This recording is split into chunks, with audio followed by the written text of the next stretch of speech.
fucking name! Welcome to Flat Earth Debate Live. I'm your host, Nathan Oakley, and if you are new to the channel, or you've not done so already, then be sure to subscribe. Hit the bell notification icon and join button if you'd like to become a Nathan Oakley 1980 channel member and keep up to date with the Flat Earth Debate. If you would like to support the channel, there is a super chat that runs alongside each of these shows while they are live, and there's also a PayPal, Patreon, crypto and thanks button in the info box below the video. Most importantly, if you'd like to join the discussion, simply mute the page you are currently watching, then click the link in the info box below this video to join the panel and express your views on the nature of Earth. If you do join, please don't swear. If you do, you'll be ejected, and if you are, please don't try to rejoin the stream using sock accounts. You'll be warmly welcome back on the next stream. Please also share the show on social media. Sharing the show obviously increases the live audience, but this in turn increases the chances of a more diverse panel, so please share the show on Facebook and X. Now we are joined by Neil, Brian, Tinfoil Hatman, the Adam Meakin, Arwin, Refracted Curvature, and a whole bunch of people in Discord. So welcome, one and all. Hello, good afternoon. Greeting. What's going on? My good afternoon. Hello. We have got a lot going on. Now, we've had some quiet times over the last couple of months, maybe even a year. Who knows? Time seems to meld itself into some crazy notion that I don't even understand anymore. But for a change, we've got a lot on the table.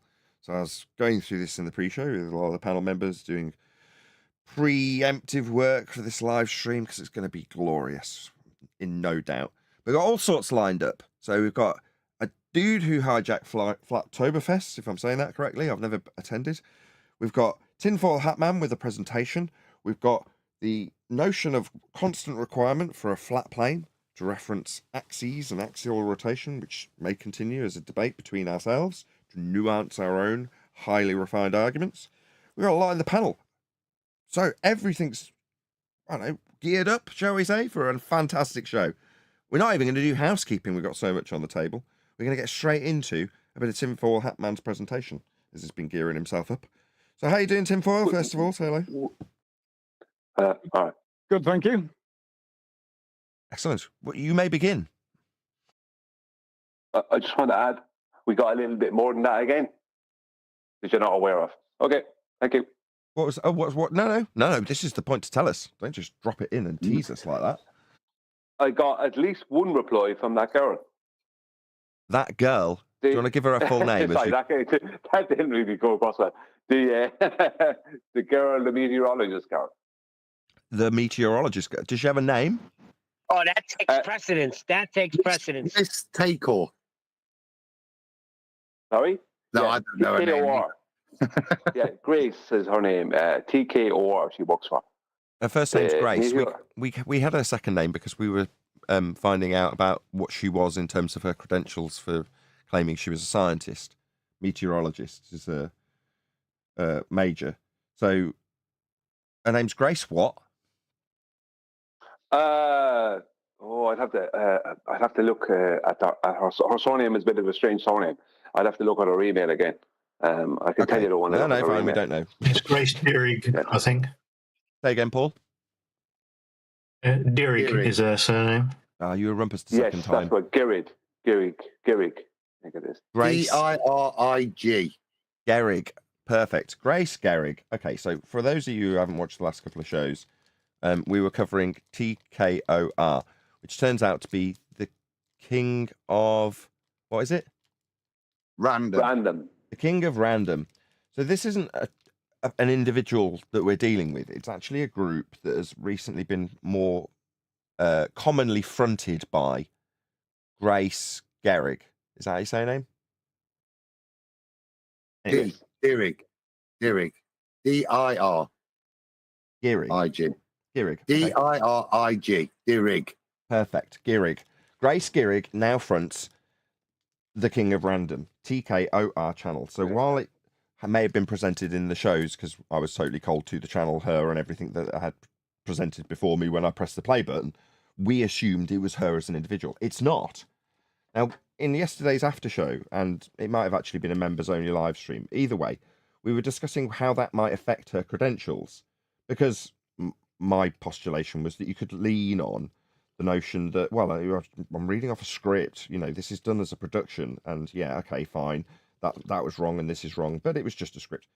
However, she's in the script leaning on her scientific credentials as a meteorologist as she explains weather, leaning on her major. Therefore, it wouldn't do her credibility any good to just respond with, well, no, as a group, this was produced for me as an individual to front. But, you know, that would ruin her reputation. So there's no way she can respond. So in that respect, even though we didn't necessarily know that it's a group that we were dealing with, it doesn't actually change any of the responses because they are directed still to her as an individual. As a result, Brian has been nominated as the most handsome person here to get in touch with this very beautiful woman and say, hey, how's it going? Can I come out with me? No. He's got in touch with her to say you're wrong. And in the nicest possible way, Brian's going to tell you how. Go ahead, Brian.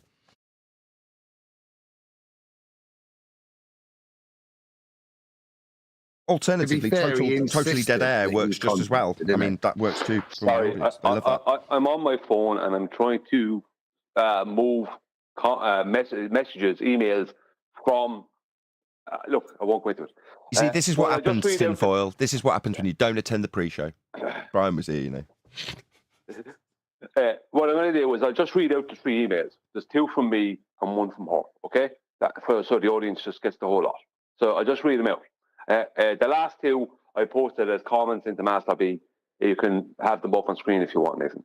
Okay. So I'm going to go straight to my emails now. So, right. So into... Okay, here we go. I'm fading back on someone there. Hello, Grace. I have recently been part of a panel that revised a TKOR video concerning flat Earth. And in that video, you made the claim that hurricanes are caused by Coriolis. Now, you also specified at the end of the video that you are a scientist.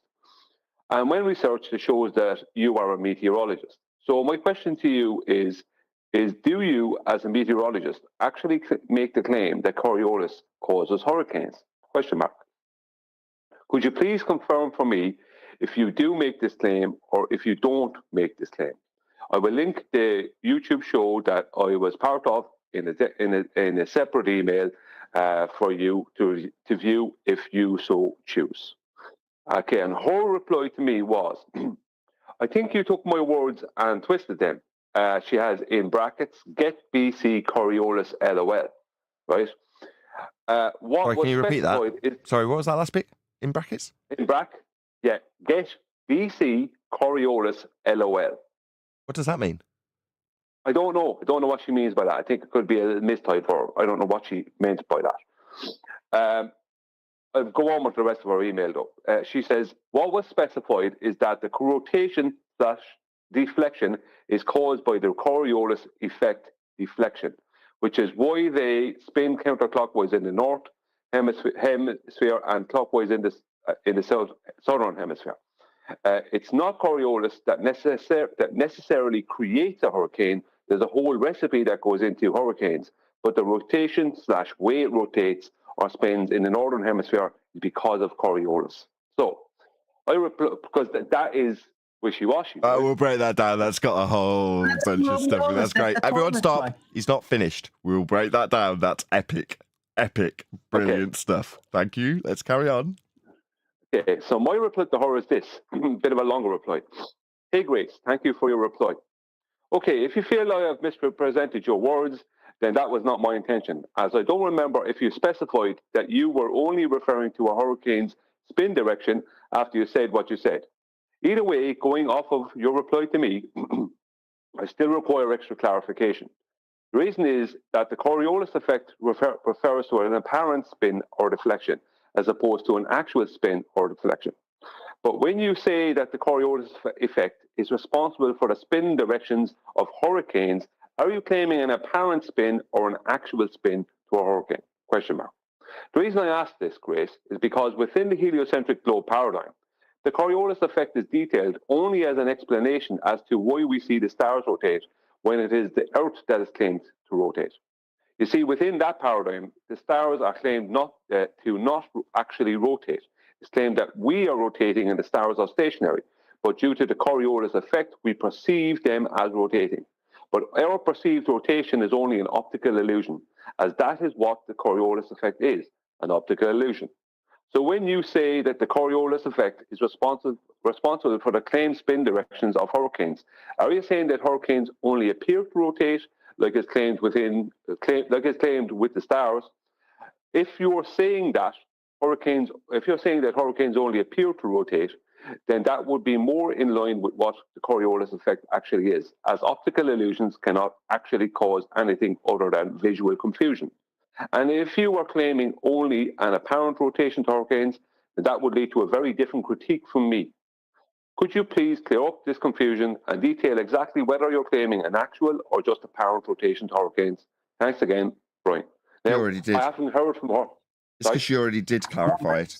When I said that there was a lot to get our teeth into, she made it explicitly clear that the cause of the rotation was Coriolis. Exactly as we critiqued her in the video for misunderstanding. She has ascribed an actual force to an illusion, as you rightly pointed out. You asked her to re-clarify it as opposed to clarify it because she already had. You read back that middle response email from her, she explicitly states it. Yes, but I want her to come back. See, she hasn't replied to me. I replied to her a bit late last night, and she didn't reply to me since. And she's several hours. I'm several hours ahead of her in time. So I may not get a reply of her if I'm going to get one until later today. See, I know that what she said in her email suggests that she's stating that the Coriolis effect causes an actual rotation / deflection. But I want her to specify it and be very specific about it, so there can be no grey areas. Please, can you read that part again? Just because I don't think there is any grey area. Okay, her email. Okay, 1 second then. I'll open it up again. Okay, give me a moment. Okay. I think, hi Brian, I think you took my words and twisted them. What was specified is that the rotation / deflection is caused by the Coriolis effect deflection, which is why they spin counterclockwise in the northern hemisphere and clockwise in the southern hemisphere. Okay, stop. It's not... Say what? Stop. That's it. She has clarified it explicitly. There is no grey area. She has ascribed a force which she has labelled as Coriolis to this spin direction. She is fundamentally idiotic. There is no other words. Well, if she may come back and give me a definite, because what I didn't want was for her to be able to jump around and go, well, what I meant was only an actual. I didn't put in the word actual. I don't want her to do that. I want her to come back. See, if she comes back and says, no, it only creates an apparent rotation to the hurricane, then I have her. If she says no, obviously not doing that though. So she's obviously only giving you Globiolis answers. Stop a second, please. Hang on. Please, can you stop? Please, can you stop? Please. Just let me read out this one sentence. Deflection is caused by the Coriolis effect deflection, which is why they spin blah, blah, blah. Let me just repeat the first section.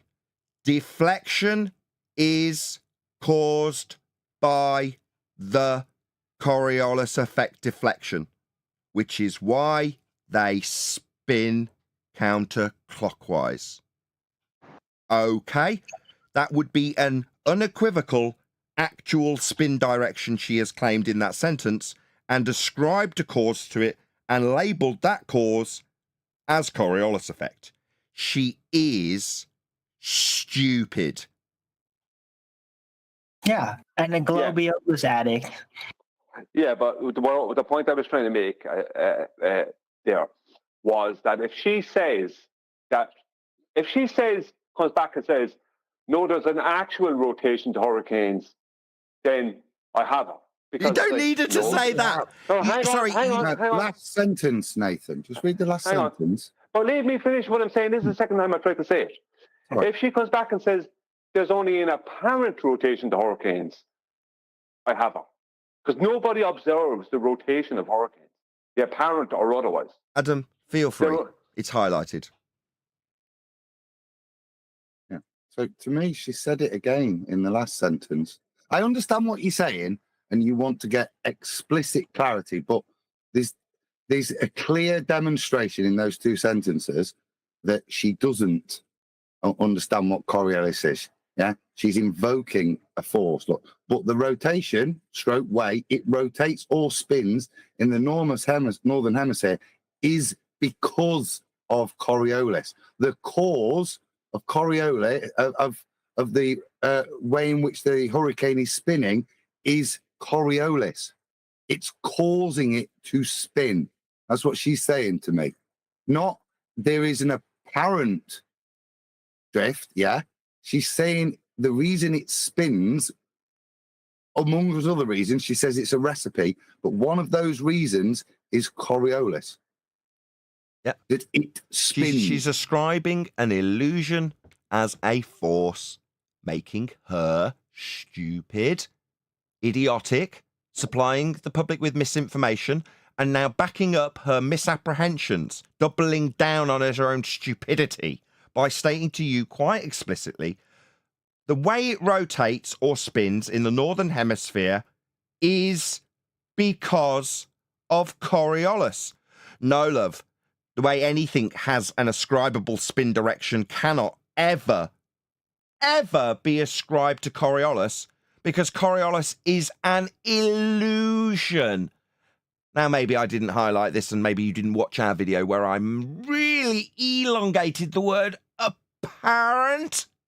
And Brian's follow-up email makes it explicitly clear to you that what you are suggesting would imply, if you understood what Coriolis effect is, which you don't, that the wind, you ascribe the rotational force to a Coriolis effect. You'd think the clue would be in the name. It's an effect. Nevertheless, you've ascribed it as a force and given that spin direction the causal influential value of Coriolis. No, love. If that were true, the wind would be travelling straight and only appear to rotate because you rotate underneath. For it to be called Coriolis accurately, you're just thick.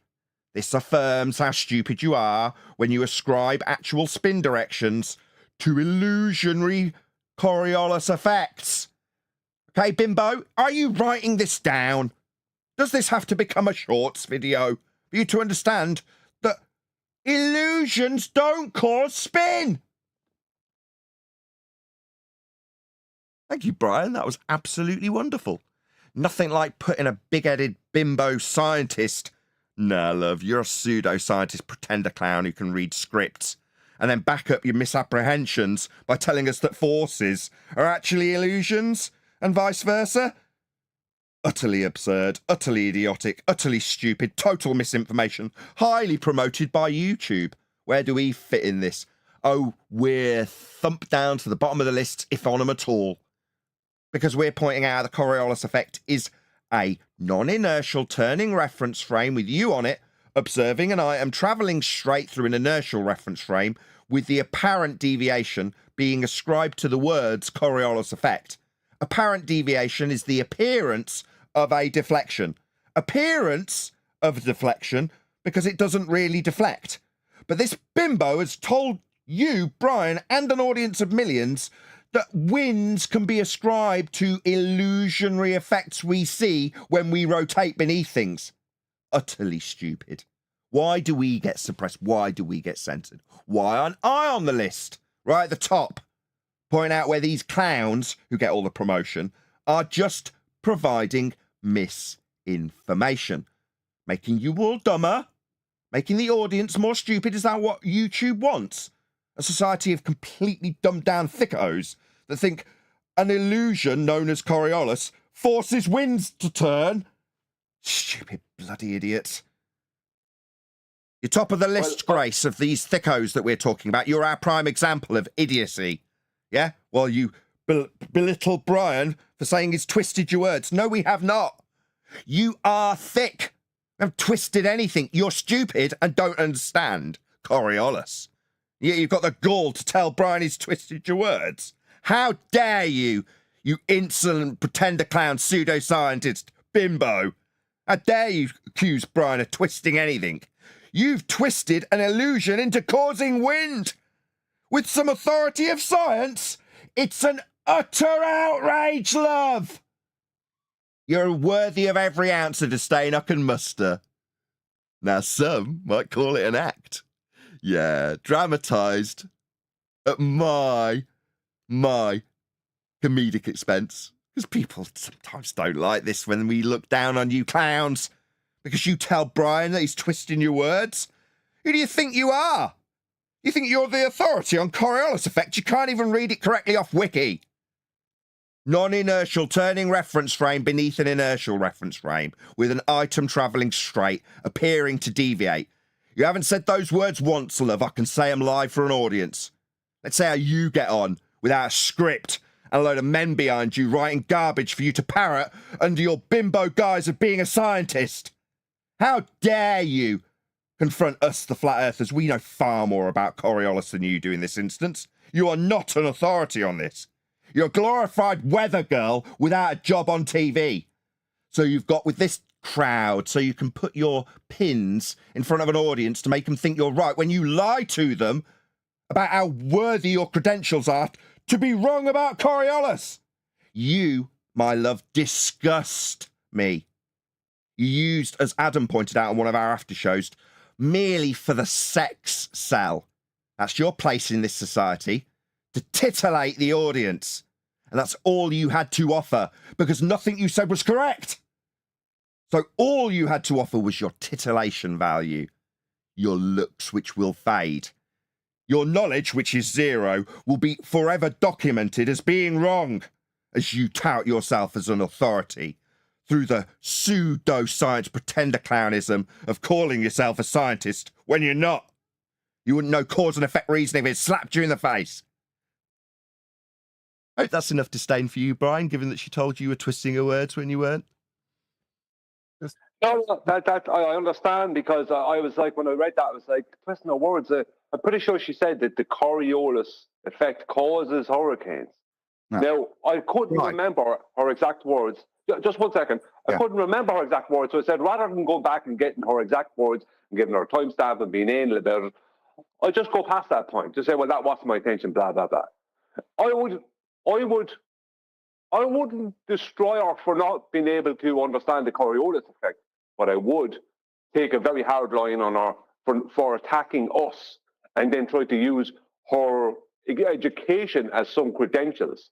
It's like, no, you have this completely wrong, and you've attacked us as if we wouldn't know what you're talking about when you're the one who doesn't understand. Go on, Adam. Sorry.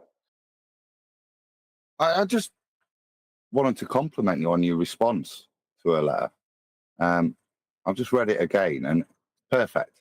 Instead of attacking her, you've calmly exemplified with the stars and asked her now to double down. Yeah, it's stick or twist time for her, isn't it? You've given her the examples, you've explained what Coriolis is. It's now whether she's going to be intellectually honest or not here. We're going to say, I can understand I can take an inference of what she claims it is from the first letter. It's quite clear. But I think you've given her the opportunity now. There's no wiggle room. Nicely constructed. And if she answers it honestly, it's going to be very telling. Oh, I don't think we should take it easier on her. Brian's been very polite. Me, and you want to erase the refuser, I'm in no doubt, would call her out for being a liar because she's not a scientist. Yet she's leaning on that to bullshit people with incorrect information. So I would be very harsh. I'd ask her to validate her scientific credentials beyond her weather girl status that she's got from, a science degree? Okay. What science have you done? Let's have a look at how credible this claim of science is, and you know damn well where that'll go. It goes a lot worse for highly acclaimed PhDs when he pulls them apart, drags them around by their short hairs. Why should it be any different for her? No, I understand. I understand your disdain, Nathan, have no doubt. As Adam said with the email, what I'm trying to do, if she doesn't reply, it's telling. If she does reply, she has only one of two choices. It's either intellectual honesty and accept, hang on, there's something wrong here, or she has to double down on a heap of nonsense that I've just shown within my reply is wrong, even within her own wrong as exampled within her own paradigm by the stars. So we'll see what happens. Well, we've covered this for half an hour now, so Tinfoil Hatman's been in the wings patiently waiting, and I've got his video all queued up, ready to be blasted out in 4K or 2K for the audience. But yeah, so we'll draw a conclusion when we get a reply from Grace. Hopefully we will. Maybe she'll triple down, because she's already doubled down, Brian. Yeah. Okay. One question, and it's for Tinfoil Hatman. Is it now Refraction Thursday? That doesn't mean anything to me. What? You got a memory of a goldfish, but fair enough. I don't know what you're talking about. Refraction Wednesday. That's I know, but you had to move it. So is it Refraction Thursday? No, it's treated as a Wednesday. It's still Wednesday. Fine. Refraction Wednesday is. I'm looking forward to this, dude. I'll shut up. Right, I'll put Tinfoil Hats. I'll pin your True Seeker so the audience has got it for them when you're ready. Right, ready when you are. Nice one for doing that, Brian. Thanks, Nathan. Good morning, good afternoon, and good evening to everyone from here in the UK. As usual, the weather is rubbish here. Regardless, much love and respect to you all. Welcome to Flat Earth Debate, or alternatively, Flat Earth University, where learning facts about the nature of our reality is de facto. I'm Tinfoil Hatman. Let me show you.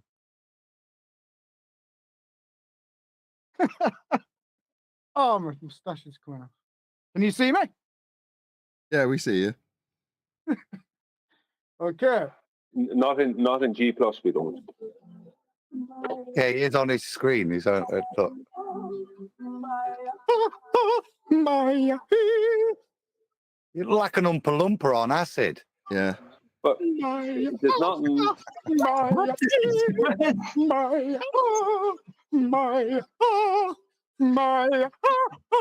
Okay, well, not two tone perfect. We'll get a copyright strike. Is it? You want more of this, or should we end this nonsense? Yeah. Can I just say that I'm not seeing Tinfoil's video. I wouldn't worry. You want more of that? No? No, we're all good. Right, I've got your Truth Seeker back up. Okay, let me just. Right, okay. Let's switch that off. Right. I keep hearing people continuing to refer to my Truth Seeker telescope as a camera. This very much upsets me. So for the avoidance of doubt, and in order to clear up this matter once and for all, allow Nathan to show you the difference. Nathan, do you wanna play that? Play what? What do you mean, play what? Oh, I need to play it, don't I? You don't have this, do you? Yeah, we can see it, though. You're having a look around. Okay, so on the right-hand side is the True Seeker. Notice I don't know what you can see, but the scratches on it, that's from decking it everywhere.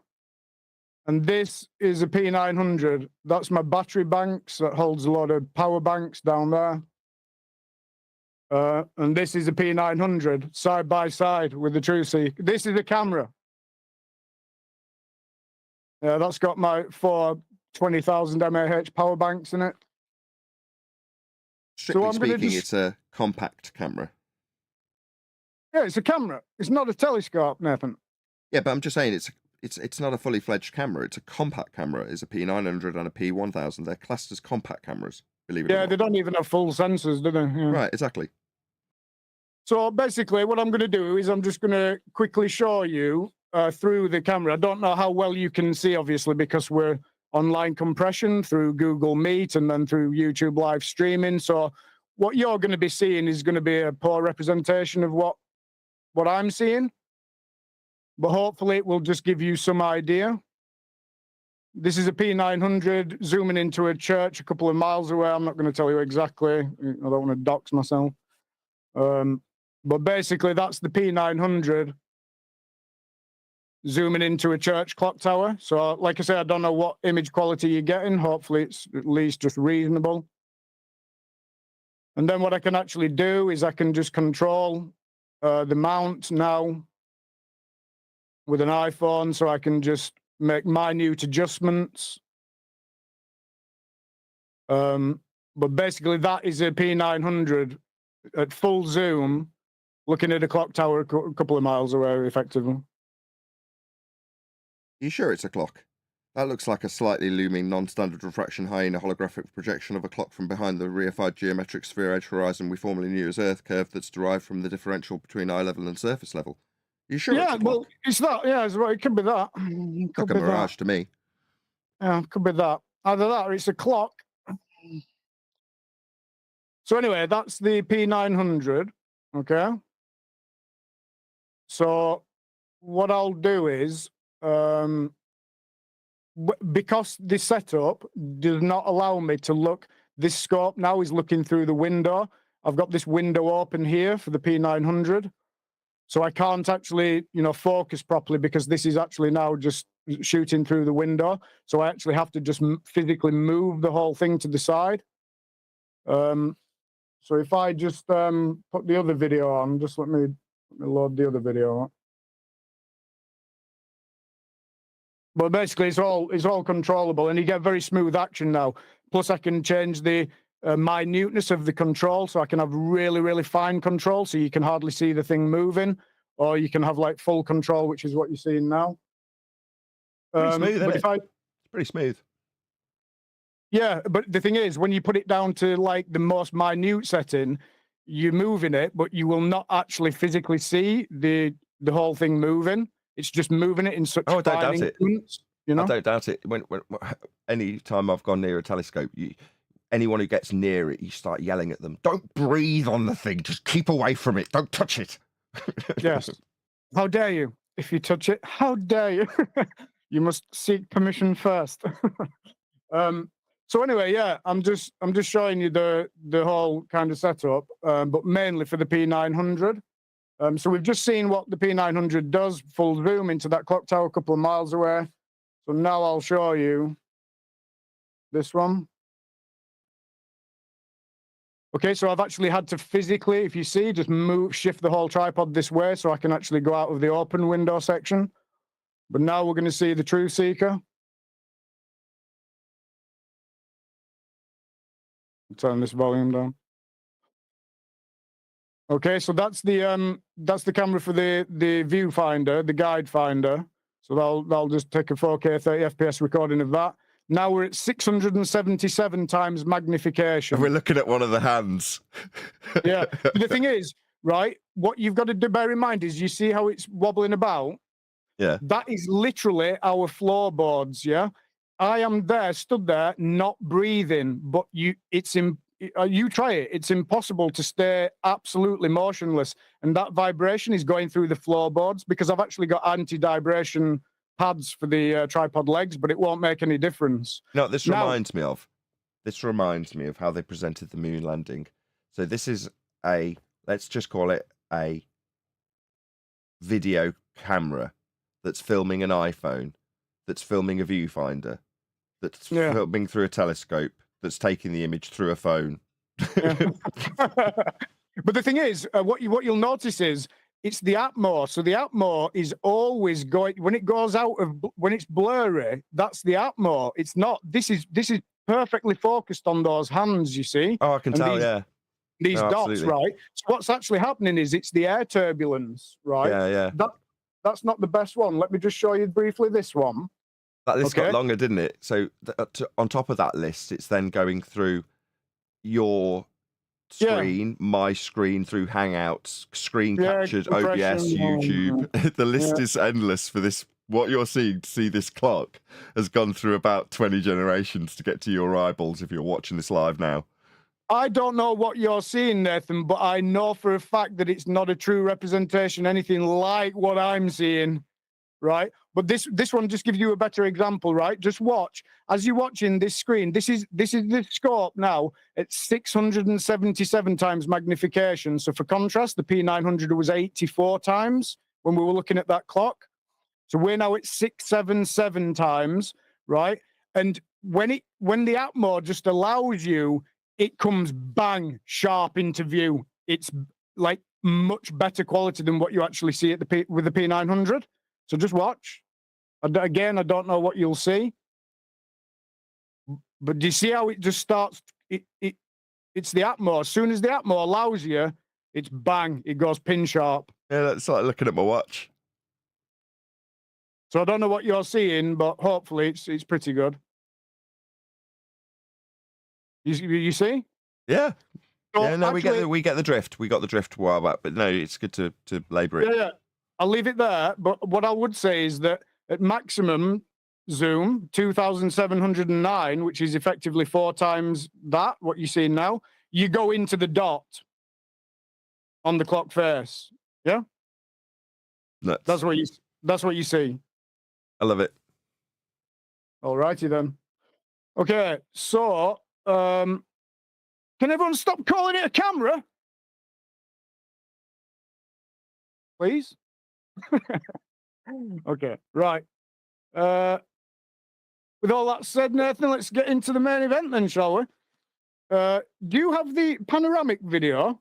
We can just quickly play that and then we'll get into the main video. We'll just play the main video.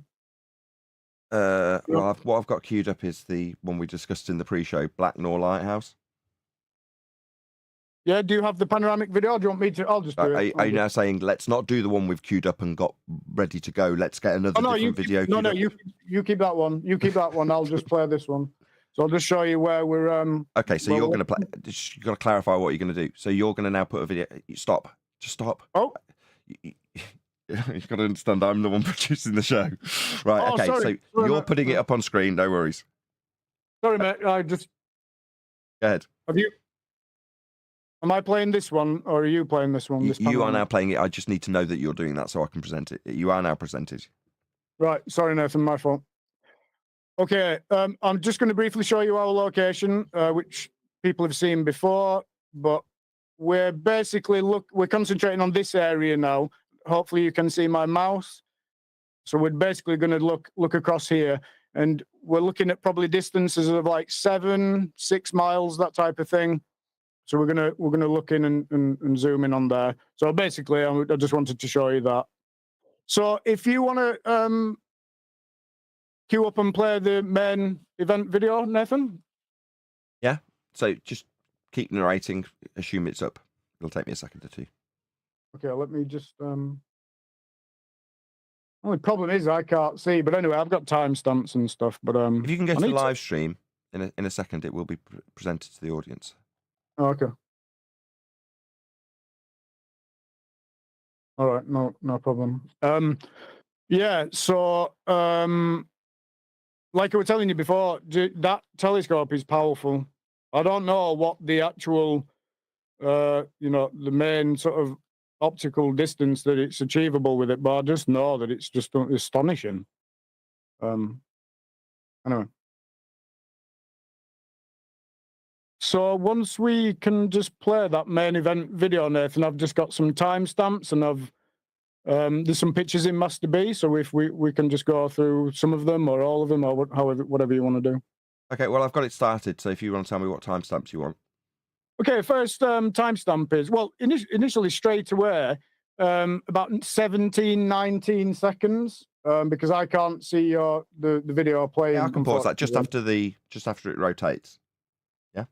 Yeah, well, just timestamps around 19 seconds is just interesting because there's a guy walking his dogs, looking background at the top. I just love those little details. You know what I mean? Just around the 17-second mark, you'll see a guy walking a couple of dogs. Do you know what I mean? Hopefully, yes. you can see this. Okay, so if you just keep playing until the first main timestamp is 42 seconds, Nathan, around there. Okay, we're at 30 seconds, so I'll narrate. Hopefully the quality looks good. So I've gone to some effort to try and make this look as good as possible. Obviously, it's not my footage, but I mean in terms of the way it's presented to you in the audience. Did you say 42 seconds? Yeah, around 42, yeah. Yeah, I'm there.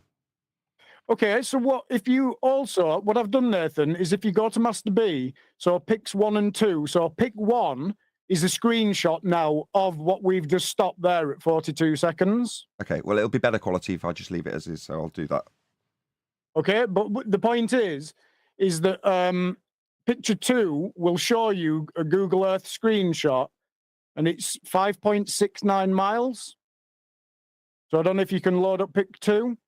And that's showing you the distance, just short of 6 miles, 6 centimeters elevation to the ramp. Nathan, would you like me to do the pictures for you? Is that easier than you, if I just share them in G+, and then you can access them from G+? Or I could load the pictures up here. It's up to you. So otherwise, Nathan's got to flick between. I'll be there in a second, don't worry. Oh, it's there if you want it. Okay, so you want the Google Earth image. Okay, we've got that up now. Pick number 2 should be Google Earth looking at that ramp. So basically what you're looking at is Portishead Yacht and Sailing Club. There should be a building on the right-hand side. Again, I can't see what you're seeing, but you should see that.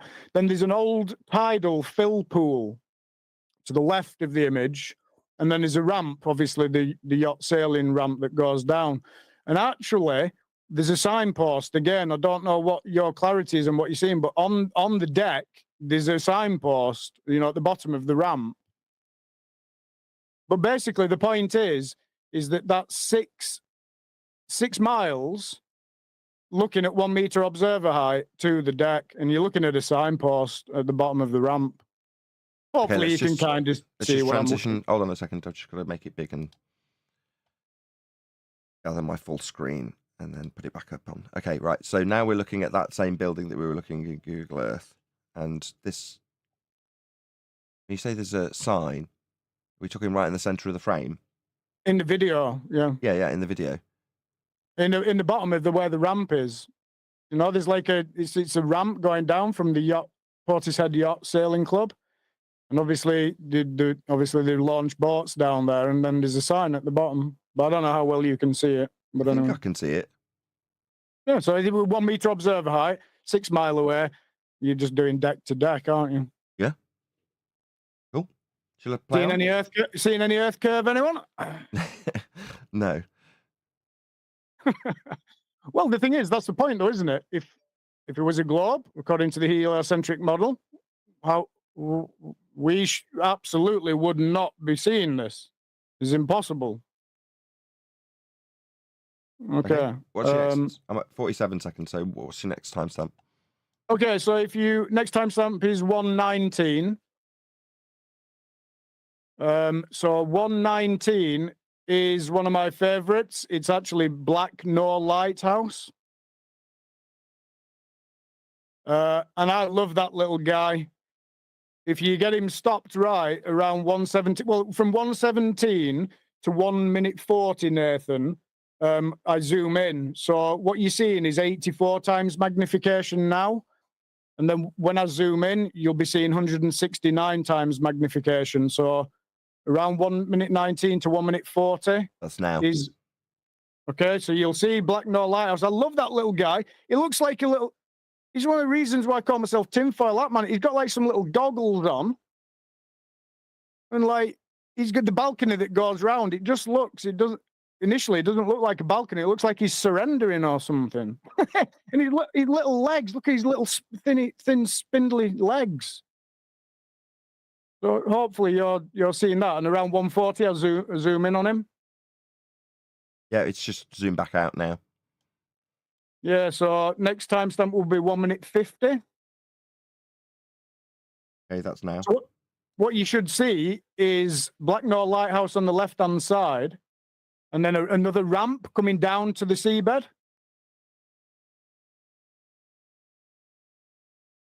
You see this? I'm just queuing it up to 1 minute 50 exactly. So we've got the lighthouse, and then you should see a ramp to the sea, another ramp to the seabed. You seeing this? Yeah, just gone past that. Did you want me to pause on that ramp? Well, we can do, but the point, it's up to you. But the point is again, I've put into Master B the Google Earth data for that. So what you'll find is that that ramp is 5.5 miles, 5.44 miles. And again, to the bottom of that ramp, it's 0 meters elevation, 6 centimeters on Master B. But I think you're going to struggle finding what is pick 9 on Master B, to be honest with you, Nathan. Okay, well, I'll do my best. What's the timestamp for it? The video timestamp of what I'm talking about is 1 minute 50. Yeah, I've got the ramp on screen now.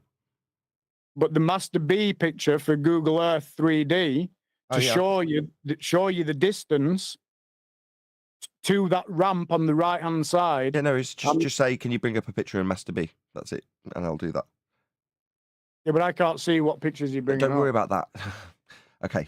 On screen now. Give me a second, Adam. Yeah, that's it. That's it, Adam. Yeah.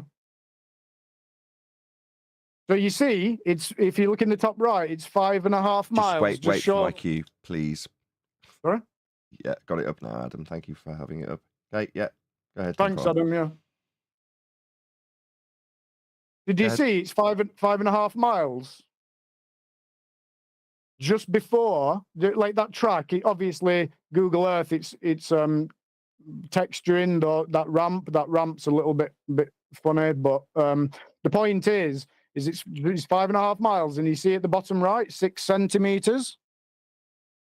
So when you look back at that video footage that you've paused at 150, you'll see we're looking right at we're resolving everything from the foreground right the way up. You see?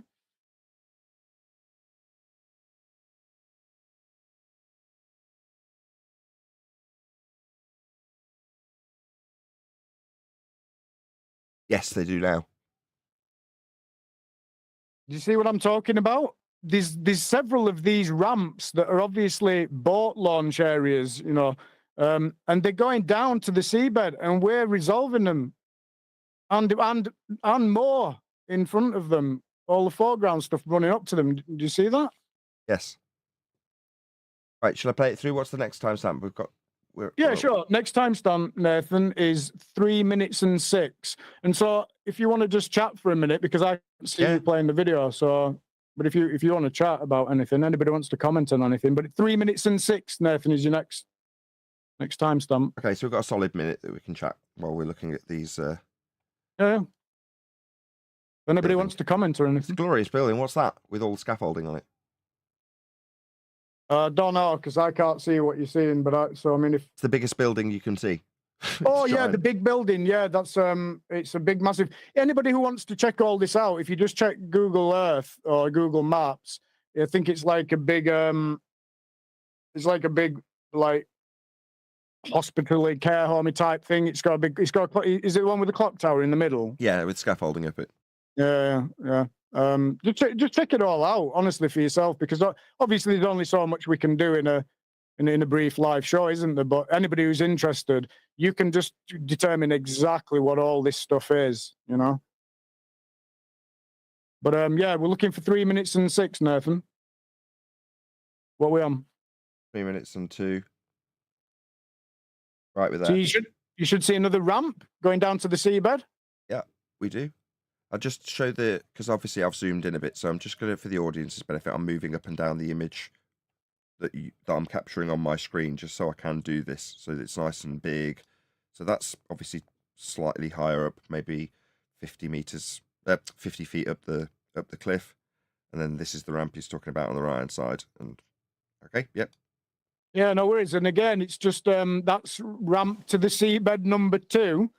And again, if in Master B, there's a Google Earth 3D picture for it. It's 5.5 miles, 0 meter elevation. You see what I mean? So we're just panning along, and we're just seeing these various boat ramps that come down directly to the seabed. 1 meter observer height, deck to deck. Well, heliocentric model tells you that 2.5, 3 meters shouldn't be visible. Wouldn't be visible. It would be impossible to see this. This would be over the curve if the heliocentric model was true. Clearly, we do not live on a globe.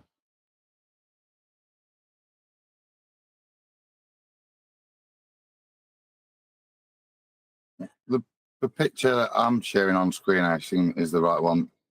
I've got it up from the imagery, but yeah, I'm getting quicker at it. When you look at the Google Earth image, just to see what you're looking at, and then go back to what's interesting is that you do see all the foreground. You see the seabed that's exposed now. You still see parts of the tide that's in, not the lower parts of water here, but there's no obstruction, even below sea level. It's all open, and it's open all the way up. And what's nice about that, it's a bit like the oil rigs. It's just a marker, but it's a marker that tells me, look at what's in front of it. Yeah, that's what I mean. Thank you for doing that, Adam, as well. It's thank you for pulling the Google Earth 3D pics up. Yeah, it's incredible, you know, that resolve, Adam. You can see everything, can't you? What you're looking at. And this is impossible on a globe. A 3959 mile radius globe has to have a certain curvature to it. Well, where is it? Doesn't exist. Only in people's imaginations and abstract calculations, isn't it? What's the next timestamp? Okay, so next timestamp is 3:31, Nathan. Okay. Another ramp for you.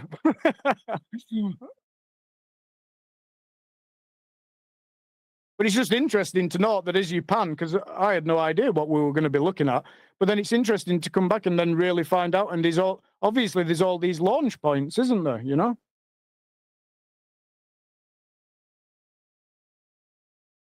Okay. So around 3:31 should be another ramp. And I'll just pan up and down for the audience so you can see, you know, what the view through the top of the telescope's like, with some houses and barns and stuff, and then what it looks like at the bottom. And this is the ramp. Okay. Again, 5.51 miles, 0 meter elevation to the Google Earth 3D picture. Just showing you the distance and the elevation. So again, I'll just keep repeating. 1 meter observer height on the deck, 2, just short of 6 miles on the deck. And we just keep panning, and we just keep seeing this glorious flat plane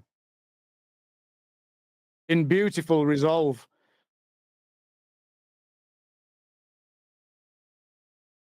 Gives me goosebumps each time, you know. Okay. Amazing. Right. Let's keep playing. What's the next timestamp? Sure, no problem. 3:36, 5 seconds on, you'll see another ramp. I've just gone past it.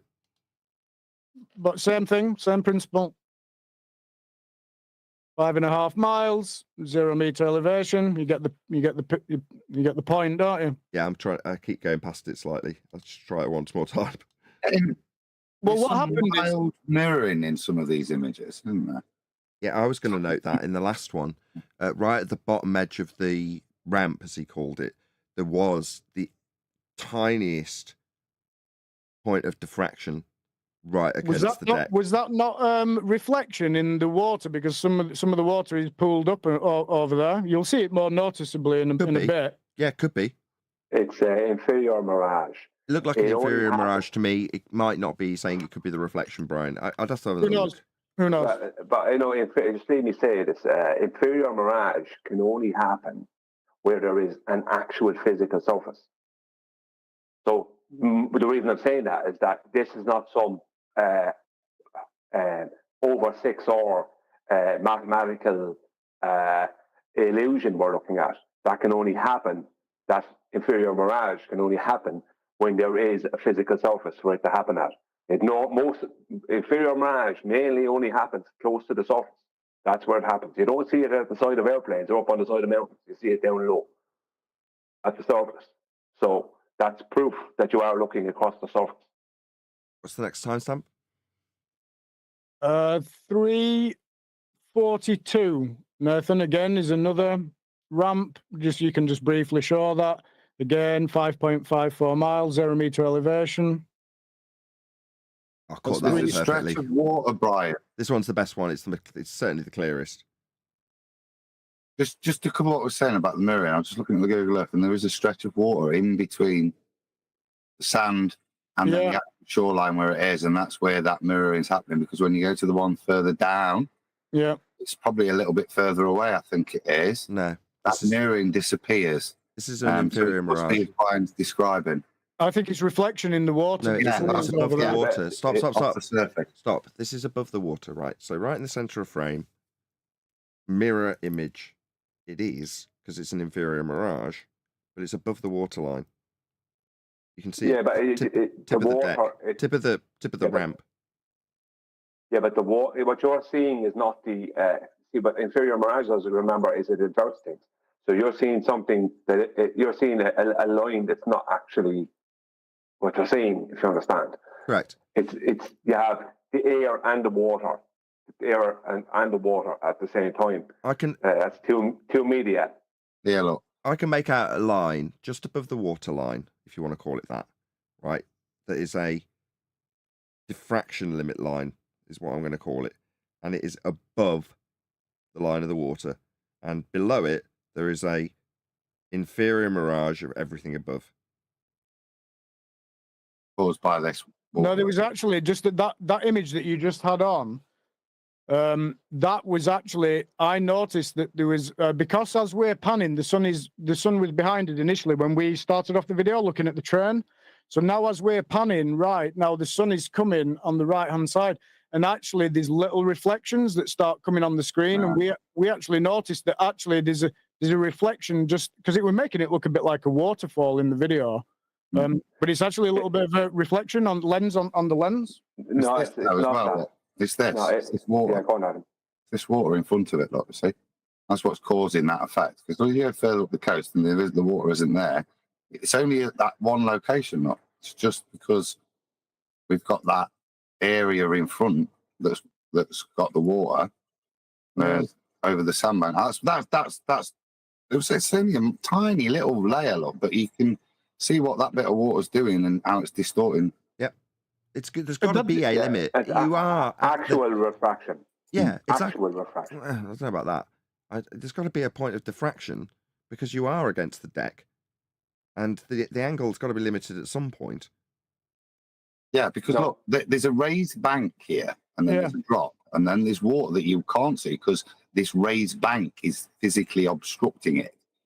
Yeah, and which is why you don't see the water between here and the actual ramp. What you see is this image, these images, because of this drop down to the water.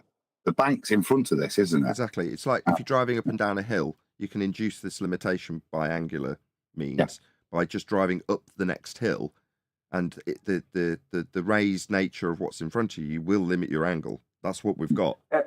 No, what we're looking at there is at the very point where you have the mirroring happening, where the top is mirrored down. That is the water line. Yeah, I agree. We're actually looking at the water meeting that, but because of the air meeting the water and with temperature, it's mirroring what's above down. So it gives the appearance that the water line is below that, whereas actually where that line is, that is the water line. Yeah, I agree. Yeah. At that distance, 2.5 meters would not be visible. Oh yeah, we're way beyond that. We're just getting down to the nitty-gritty about these angles. If you look on Google Earth and look at the topography, you can just obviously hover your mouse over those ramps, and you'll see that as they go up, that's 1 meter, that's 2 meters. Do you know what I mean? So, yeah, I know. 2.5 meters at that distance. Right, what's the next timestamp? What timestamp was that? I forgot where I am. Huh? We're at 3 minutes and 44 seconds I'm at currently. Just I scrolled on a couple of seconds just to get. Okay, wait for it. 4 minutes 50. Another ramp to the seabed. Ramp number 6. So 4 minutes 50, Nathan. So that gives a minute to just anybody to comment. Yeah. Okay, I'll leave it rolling. 4 minutes 50. Anybody want to comment? Well, I mean, you've summarised in terms of the anti-globe position to take, but like I said earlier, we're more interested in just figuring out the limitation of your equipment just for folly, really. I mean, you're more right than we, and we're almost, smirking at the fact that, yeah, of course, this isn't possible on a globe. It'll never line up with globe maths. This is flat, obviously and observably. But we were in the pre-show questioning where the limitation of your equipment might lie. And, and then joking about the fact that, well, with everyone else's P900 imagery, they're deeply concerned about that because they're calling it Earth curve, whereas you're not so concerned about it because it doesn't seem like you're reaching and breaching that limit because of the quality of your equipment.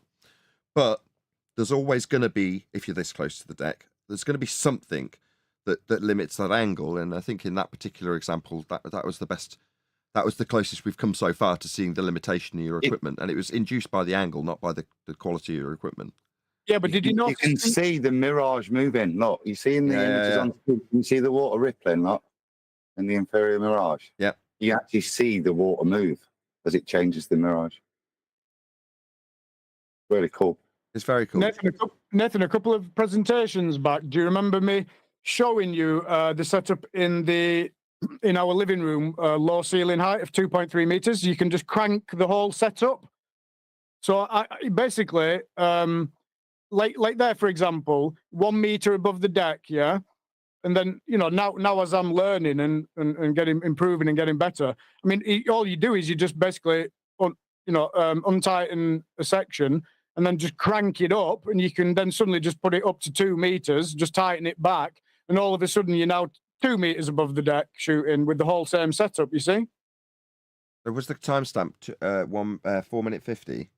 Yeah. That's where we're at now. Ramp to the seabed, number 6. Number 6.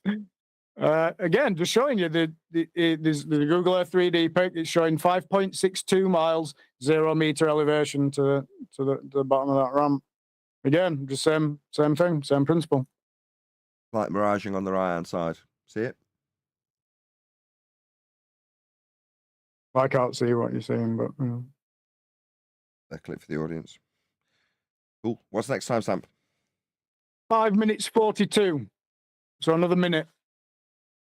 Okay. And just look at everything. Just look at the background and just look at everything. It's like not bad for a first attempt. But I'll tell you now, 10 miles is nothing for that score. I don't know what the limit is, but 10 miles is nothing. 5 minutes 40, did you say? 5 minutes 42, yeah. Okay. What you should do is, if you look at the top, you'll see some football goal posts come into view, Nathan. Okay. Again, it's just like, the little details that you can see. 5:42, you'll see some football goal posts at the top. I just love those little details, It's these sandbanks with the birds on them. And I know those sandbanks may be only 3-4 miles away. Do you know what I mean? But it's the fact you can see birds sat on the sandbanks 4 miles away on the deck. I know. Okay, I've got your goalposts, so I'm going to presumably move back down to the deck. No, we're only just showing you. We're just showing you the goalposts. Oh, okay.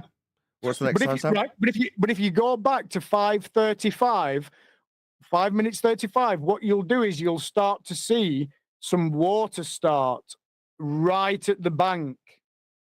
So if you play from 5:35, Nathan, I am. do you see? There's like water right Yeah, I see it. the bank. You see it?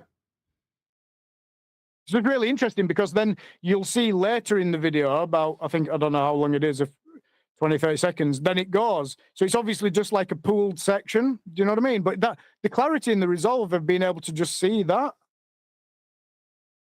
Okay. I love those little details, There's birds sitting in it. Right. So just for clarity, right? We're now at about 20 minutes worth of panning, from the video, from the very start with the train at 10 miles. So we're now about 20 minutes pan, right? So there's a picture right at the end of Master B. It's a Google Maps. And it's just showing you that there's been about 9 to 10 miles worth of pan now.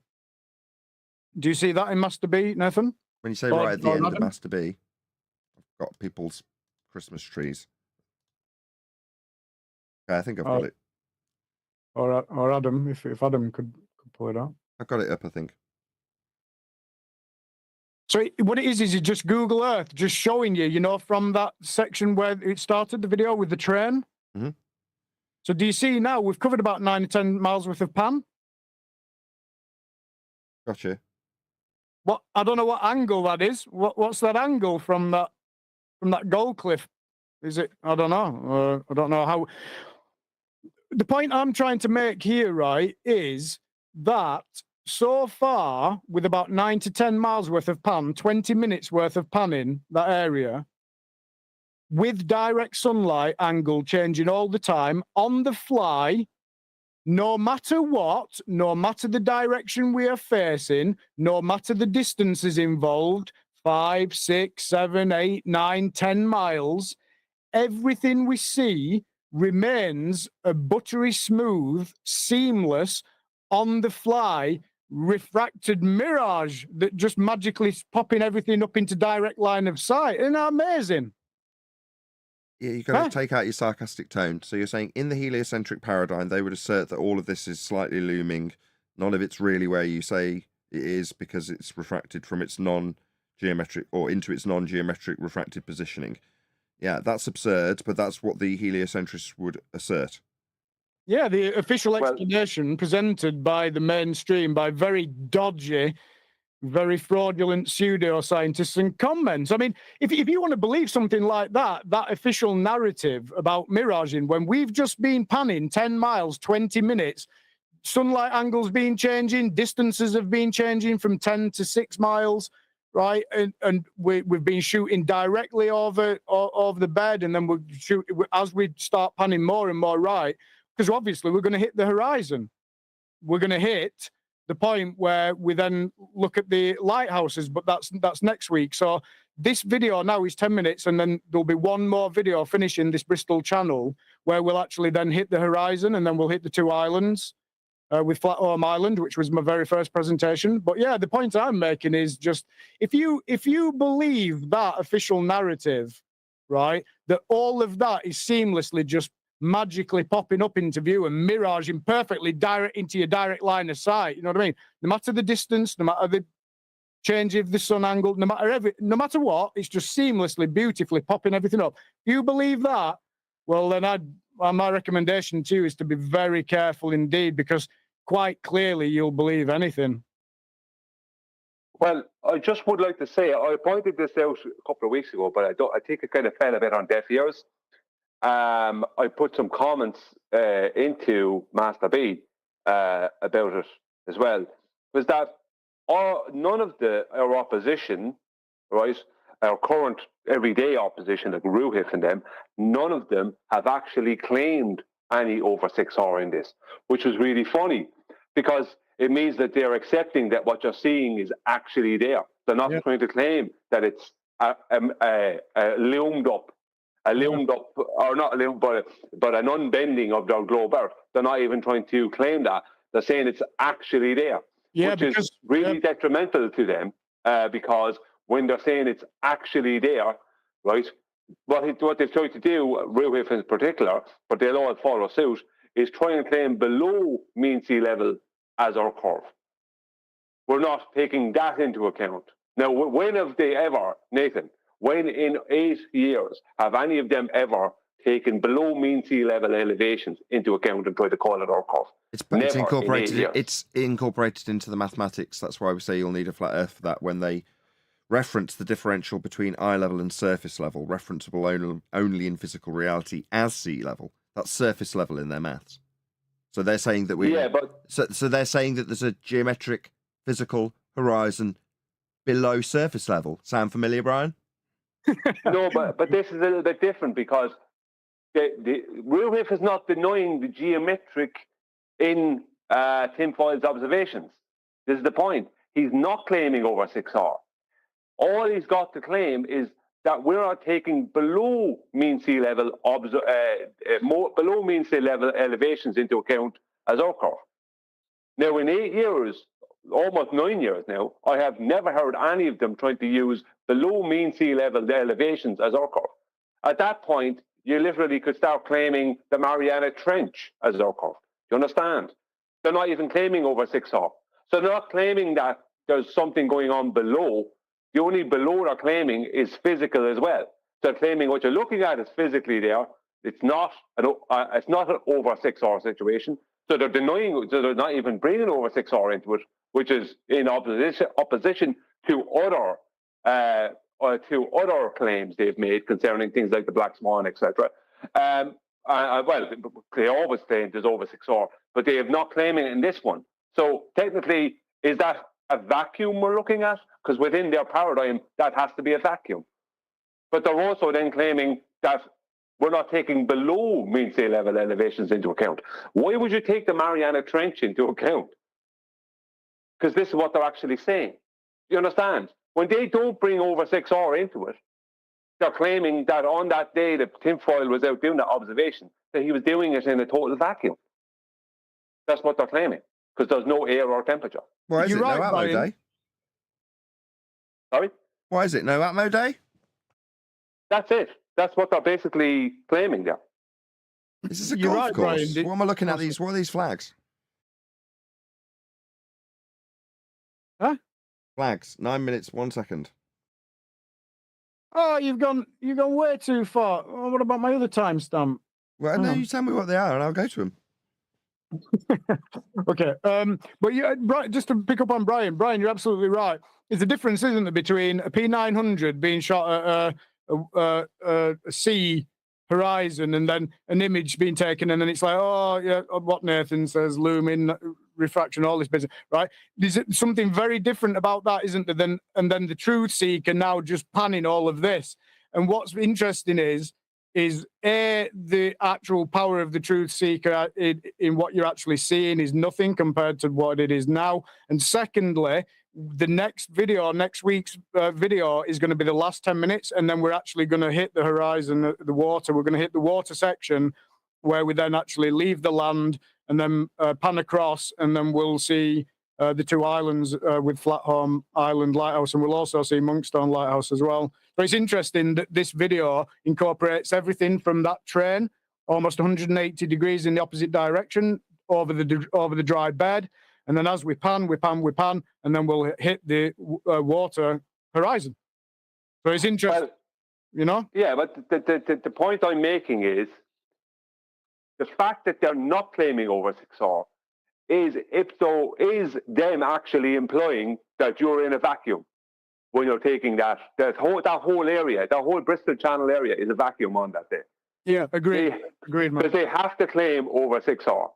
This is the thing, they have to, because that's what everything they do, no matter what they try and calculate concerning Earth curve, they then have to add whatever amount of over 6R that is necessary. But they're not claiming it in any of your observations, which is very, very, very, very telling. And it's going to lead to problems for them in the close future, I guarantee you. Because you can't. Yeah, But it's they an England can't flag. not claim it. It's an England flag. They're going to have a heck of a lot more problems coming. Let me tell you that. Well, I'm just saying this is going to become a much bigger issue, or it should become a much bigger issue, because it means they're not. What they're implying is that tinfoil is in a vacuum. Yeah, tinfoil was in a spacesuit in some vacuum, taking that observation, because they're not denying that the things are that he's seeing 5 to 7, 8 miles, 9 miles away. They're not denying that they're physically there. They're trying to claim that his elevations should be, when he's taking elevations into account, he should be taking below mean sea level elevations into account. They're screwed. Exactly. They got, like, what happened to over 6R? The thing that has to always be added to every single observation. It has to, because otherwise they're claiming a vacuum, which isn't crazy. Is globe destroying footage, this, isn't it? I know these are the Black Swan and stuff, and this goes hand in hand. You know what I mean? the more of this stuff that comes out is destroying, is notable by what they're not saying, isn't it, Brian? You're right. Well, they're denying what they said in the Black Swan times from 3 years ago. They're denying 4 years ago now almost. They're denying that. They're denying all their Black Swan image rebuttals, which were not rebuttals, which were destruction of them anyway. They're now denying that by not claiming it. They're all over at shop. Do you know, have you ever played squash, Brian?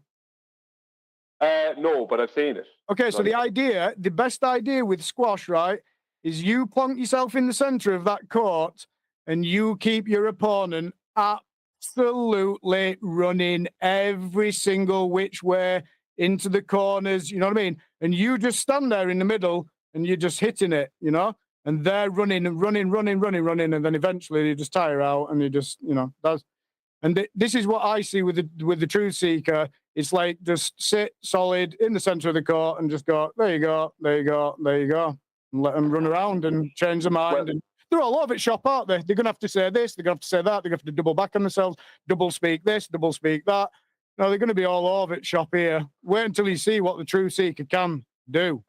Well, this is the thing. I've already asked Ruhif the question that will be relevant next week when you're showing the horizon, which is, and Ruhif, right, actually referred the question to what they call the wolf pack, which is Wolfie and Ruhif and a load of others, right?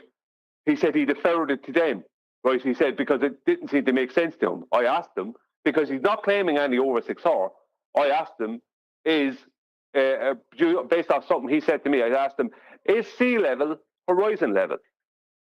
And he went, yeah.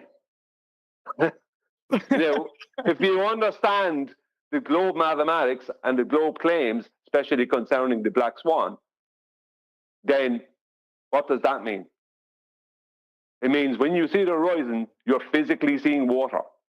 That's sea level. Sea level and horizon level are the same thing, which means you're not seeing any over 6R mathematical globe claimed refraction. So that's going to be very prevalent next week, because when you show next week that you're zooming right to whatever lighthouse or whatever island, whatever, like is the sea level horizon level? And Ruhif has already agreed that it is. I know. That means you're not looking at, you know what I mean? What they previously claimed 4 years ago now, in less than a month time. It's one of the reasons, Brian, why I wanted to break this down into little bits of snippets of footage. Because like I say, we're doing like a 180 and we're doing over land and then we're doing over water and then we're doing little islands in the middle of the water and stuff. So it's one of the reasons why I just wanted to break it all down. So the next week is the final. I was actually running out of battery as well. So I had to speed up a little bit. But now everything I've learned from this first observation, every single thing has been fixed. You know, every single thing now has been completely fixed and improved and revamped. And so everything now is going to be extremely phenomenal. But anyway, it's what it is. It's globe displaying. That's what it is. I won't take up any more time and leave you get on with the presentation. But when you go up high, that's going to be the real shocker. No matter, even though you know it's flat, when you see what you can see, which will be France or Ireland or somewhere, you know what I mean? Brian, stand on the beach at Dublin and wave. Well, you'll probably be able to see Waterford where I am, so I could probably go to the coast here in Waterford and wave at you, and I'd be on the phone with you at the time.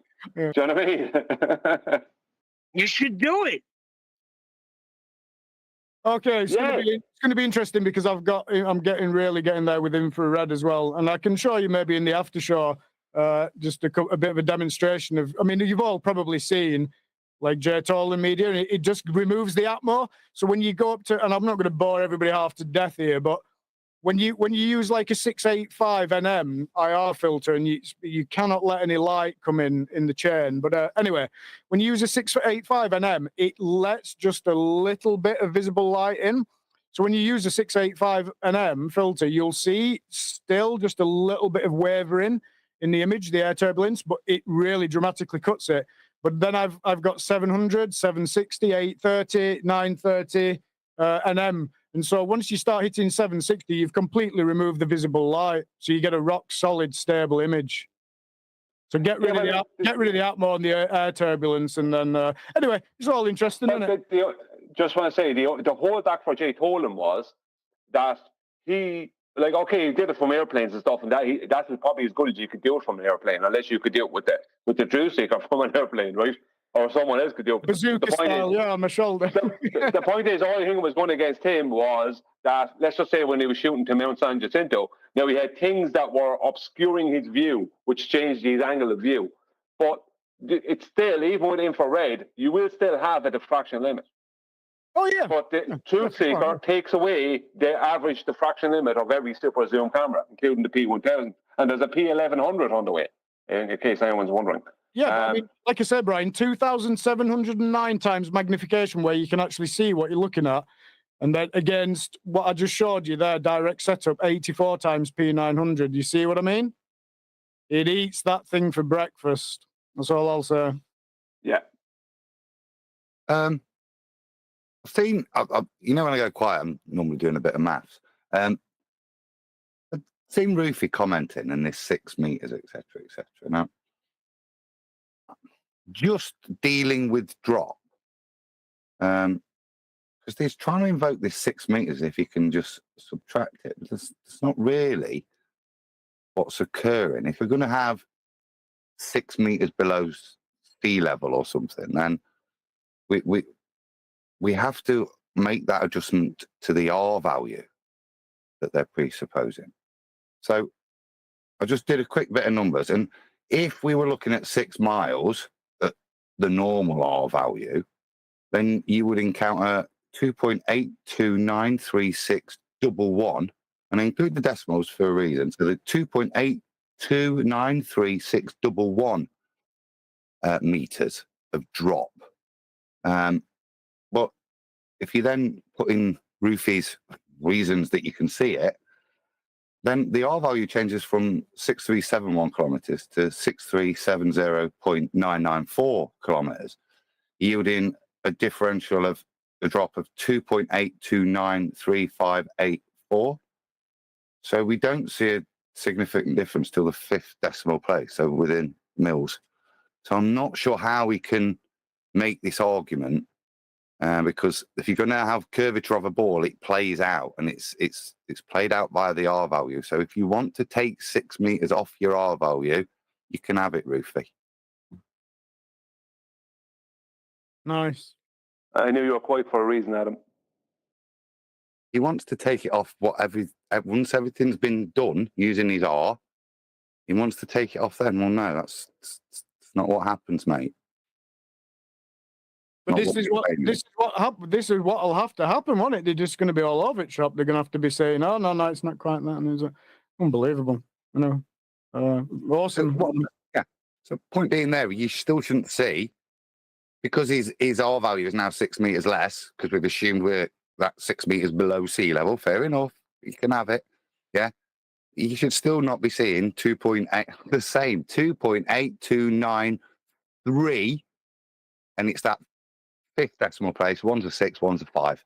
Yeah, there is no difference, Roofy.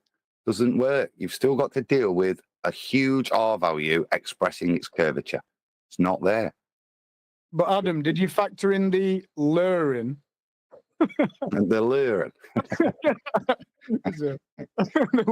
You've got to factor in the luring, Adam. I mean, it's just beautiful. These images that are on screen now, it's running now, it just demonstrates there's nothing hidden. Globe destroying, isn't it, Adam? Yeah, totally. Yeah. Nathan, are you there? You take next time stamps. I'm running the show. Where were we? There's a timestamp of 7 minutes ish. 6:49 is the yellow water buoy marker. Yeah, okay. 6:49, Nathan. Yeah. You want to tell us about this? So it's nearly 6 miles, 5.91. It's obviously on the deck, isn't it? The first, around 6:49, you'll see, obviously the first is 84 times magnification, the first time you see it. then I'll zoom in on it. So that's 169 times. I can't honestly be 100% sure if that's the correct location that I posted into Master B on Google Earth 3D for that one, but it's definitely just it's there somewhere. But I think it's about just short of 6 miles. Again on the deck. It's unbelievable. So that's at 6:49.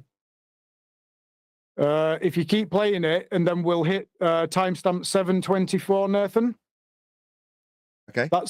That's the final ramp. I know you like these ramps to the seabed. That's ramp it's number 7. Now the distance is starting to increase because as we're panning, we've gone through that closest land mass area to us, and now as we continue to pan right, everything will start receding now into the distance. So the mileage will start going back up. Okay, so I'm on the ramp now at 7:24. 7:24, yeah, that's 6.18 miles at 0 meter elevation. Again, Master B, Google Earth 3D pic will show that. It's just 0 meter elevation to the bottom of that Again, ramp. I'm just gonna scroll up and down through the lens of the scope so you can see what's above and below in the lens of the scope. These buildings above. So you get an idea of the layering. The luring, yeah. Next timestamp. Next timestamp is Piers, and I love Piers, not Morgan, but I do love Piers. It's Clevedon Pier at 7:57. So once you hit 7:57, around there, if you pause it, but then you'll get like probably 20-30 seconds after that, which is like going to show you the resolve of Clevedon Pier. Again, in Master B, I put in Google Earth 3D pic showing 6.59 miles to the bank, where you'll see the pier resolve, 0 meter elevation, 0 meter elevation at just short of 7 miles. But I love those piers for the resolve that they give you, and bear in mind I was running out of battery as well, so I couldn't really stop and focus and do much really. I was very conscious of the battery at that time. So you're looking at these piers, right? These metal structures that are jutting out at 7:59 right now. What's the next one? Yeah, 7:57, all for the next 20 seconds or so, 30 seconds, you'll see that I sort of go. I also double back and look back again at the pier, but I'm just saying 7 miles, just short of 7 miles, 0 meter elevation to the bank section as the pier starts to come out. Nice resolve. I love those piers for the resolve that they give you. You know, that angled resolve. I really love those. Anyway, I'd resolved the battery problem on my phone because I've now got 5 power banks, 20,000 mAh power banks. So I resolved that issue. But yeah, hopefully you're just seeing that Clevedon Pier and Clevedon Bay Area. Yeah, we're just seeing that. What's the next one? 8:18 is Salt House Beach and Bay Area. Okay, yeah, I got that up. So that's just nice for its luring. But again, just another image in Master B showing just short of 7 miles, 0 meter elevation to the front. So do you see, if you stop it at about 8:18, you should see like the beach, for the want of a better word, the seabed in front of like the black resolve and stuff. Well, it's actually just short of 7 miles to that seabed before it then all starts resolving, and so that's it, 0 meters. But again, you clearly see that you're resolving everything all the way up. And then the next timestamp, and this is impossible on a globe, 3959 radius globe. Can you just put that back up, Adam? Not quick enough. Oh, don't worry. What's the next timestamp? Final timestamp. Oh, I didn't know you was using it for me. It's back there, occasionally. mate. Oh yeah, that's the so that picture there is for the final timestamp, which is 9:39, Nathan. 9 minutes 39. That's Mariners Lake. Basically, that picture. There's a lot of people. They see. You can see them swimming. They're like swimming in that area. It's like a little it's like a tidal pool. It's like a little pool that everybody goes dipping in. You get the speedos on and the mankinis, you know. But that's what we're looking at. You see the flags? Yep. That image. So we basically zoom in on one of those flags, you know. But again, you look at the resolve as well. You see all the resolve as it on the left of that photo. That's a publicly available photograph. See all that resolve coming up and how it all comes up, and then and then we just zoom in on one of those flags. It's awesome. It really is. But that's 7 miles 6 centimeters elevation. 9 minutes 39, 169 times zoom. St. George's flag. Way! So yeah. If you zoom in close enough, maybe you can see a couple of heads bobbing up and down. But, yeah. So that's it. I'm done. Yes, you can. Very good. Look at that. You can almost see their faces. I know, but the thing is, with the True Seeker that I've got now, with the visuals I've got now, I'd just be zooming in on the heads and seeing whether they're wearing glasses or not. You know what I mean? That's the thing now. But it's what it is. It's fantastic. I love it. Wow. I'm glad I went to the effort of making sure I could produce it, and at least I hope this comes through on YouTube. I'm watching the chat. I will shout out the super chats in a sec, but let us know if this is coming through clear. I haven't gone and looked on my iPad, but I'm fairly confident in what this should be achieving. The actual raw 4K footage. Have you seen that, Nathan, on your on your 4K display? What I'm looking at. So to present this, what I've done is I've blown it up so it fills my entire screen at 4K, right? And then I'm capturing that as Brilliant. 4K, and then converting it, downscaling it to 2K to present to YouTube at 100,000 megabits per second in H.265, which is very, very good quality, or at least it should be. Thank you for doing that. That's really appreciated, because it will make a difference. Yeah, brilliant. Thank you. Yeah, so I've got it now, so I can quickly zoom in and out, so people can, obviously if you make it smaller, you're capturing less, but the pixels density is closer together. So although you can't necessarily make out their faces as I've got it presented now, I can blow it right up so you can have a really good look at it. And it's cropped even more than you've cropped it. You see any swimming caps? Yeah. That's what I'm on now. Yeah. So what's the distance for this? 7 miles. 7 miles. Wait for it to get back in focus and I'll pause it again. Very Which is cool. nothing for the Truth Seeker now, but anyway, yeah, it's what it is. It's epic. Next week, hopefully, will be the final 9 minutes or so of this video footage, and then hopefully the idea behind that, Nathan, was to hopefully do the split in 2 parts, the cult presentation after that. Awesome. How long have we been going? 1 hour and 20 minutes, maybe a bit longer. Now, today thank you very much, first of all, before I run out and curtail your presentation. Thank you for presenting all of that, Tinfoil Hatman. Hopefully it'll be a bit more sloppy in terms of how it's presented, but the quality will at least be higher, which I know you were more fussy about. So there we go. So the transitions might not be as nice. Thanks for but doing the quality that. will be good. Very good, Tinfoil. Sorry, I didn't catch that. Nobody from the chat is letting me know. Please let me know if the quality was good. Could you all make out details in what we were presenting? That's all I'm fussed about, to know that it's reached you as an audience really nicely before we move on to the next thing. Go on, Brian. Sorry. I was talking just to the saying, chat. very good, Tinfoil. That's just saying, well done. Thank you. That's it, just a little bit of appreciation. No problem, Brian. It's going to be interesting as we move on, don't you think? Yeah, when you start going high, that's going to cause some pretty serious brain expansions on our opposition side. I have a feeling that some of your observations may end up on the local news. When I say local news, local in a lot of places. Yeah. Yeah, is definitely going to be. Stay tuned, everybody. That's what I'll say. I reckon that you possibly will win the world long distance observation record with ease. I know what you're saying, Brian, about going high and stuff, and of course, I'm totally for doing all these different types of observation. But one thing that's really driven me is, staying on the deck.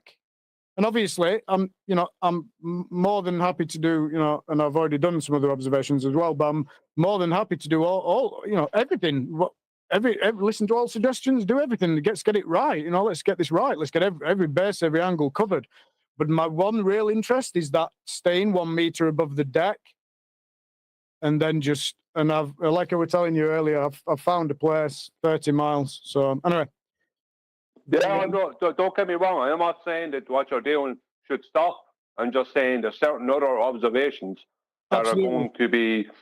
See, for the average everyday person, they won't understand because they don't know the maths. Why what you're showing might be so devastating. It's the people in the arena that understand that on both sides. But when you go high and you show someone something perfectly viewable 30 miles away or 150 miles away or whatever, that's a different story. That's when the local news stations get involved. Do you know what I mean? That's what I'm talking about. Brian, I reckon. if we got Penny Farm, should we make some predictions? Sorry, just because Brian's left it open to do this. Right, none of us know yet because none of us have been bothered to calculate the limitations of the scope based on its aperture. But there's going to be a limitation, and depending on his observer height, if Tinfoil Hatman remains a couple of feet above the deck, he's going to reach that fairly quickly, I'm going to suggest. Now, my guess, just to get the ball rolling, based on what I know from Ranty and Anthony's observations and your comparison you made today with your P900, I'm going to make a ballpark estimation that about the 25-mile-ish mark, you're not going to be able to resolve stuff. That is to say that we're currently at 5 to 10 miles. You can resolve a clock with a P900, and you can resolve the frigging hands of it with your stuff, right? I'm going to suggest that when you get to about maybe even less, maybe 20 miles plus, it's going to reach that point where, yeah, you can see the legs going into the water on these piers. There's nothing you can't see at these distances, but you're gonna start to struggle, I estimate, beyond 20 miles. That's my estimation. Now, I'm saying that because I already know that you may know the answer to this because of what you've already done. So it's a good point for us to all make our predictions if hopefully Tinfoil Hatman can metaphorically keep it under his tinfoil hat because he knows the answers. Or he may know the answers, he may not, but, let's have our predictions where we think the limitations will lie. Well, I'm going to go first. I have a camera. It's an it's a Panasonic FZ82 or 83, and I can see from about 60 to 70 feet observation height. I can see up to 18 to 20 miles, and I can see islands and the rocks at the bottom of the islands and all this. So I reckon when Tinfoil Hat goes high up now, up something high, I'm talking about at least 100, let's say 100 meters plus above the sea level. It is the standard. Sea level. Okay, I've got to give it in a standard before you give me a vague idea because everyone's going to have a different standard. Okay, at what distance could you tell the time on a clock? A clock tower at what distance will be resolvable? That's the question. Just so we've got a standard to sort of adhere to. Okay, I've only made it up on the spot, so if this ends up being a terrible standard, it doesn't even matter. Okay. It is. You'd have to start with an observation height. And then I'm talking off the deck. Distance. I'm talking off the deck, like he's been doing, right? So Tinfoil Hatman's, let's call it 3 feet off the deck, right? He's right at surface level, however he's managed to do that, and he's looking at something across a bay, and like Ranty was doing, he's got a clock. Now, I would suggest that Ranty could resolve that clock at about 8 miles. He could tell the time. Beyond that, up to 10 miles, he couldn't. You could see it was a clock, but you couldn't tell the time on it. Well, I'm saying, at what distance do you reckon he could tell the time? So far, clearly, he can easily... He could tell. He could see the guy working behind the panes of glass on the clock at about 7 miles, right?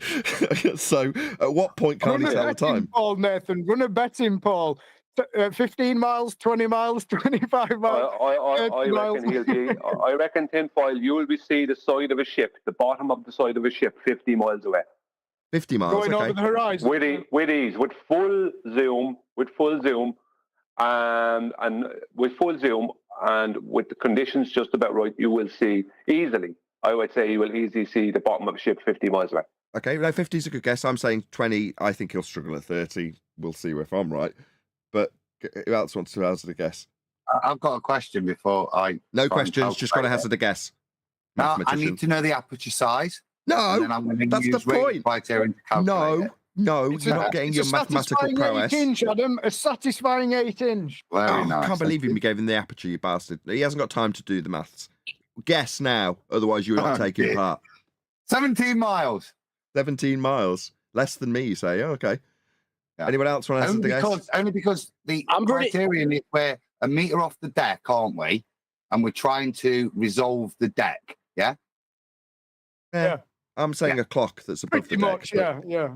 I'm saying a clock above the deck just to give us a standard, but no How one's high? adhering to. Oh, 4 what's your- meters. What's your 3 distance? meters. Just give us a guess. It's just a bit of fun, Adam. Yeah. How high's the clock? 4 meters. 4 meters. 28 miles. 28 miles. About the same as I'm saying, somewhere between 20 and 30. Okay. Who else wants to guess? Owen? Neil? Throw a number out? Clearly not. Okay, we're going to move on. It's 60 not- miles.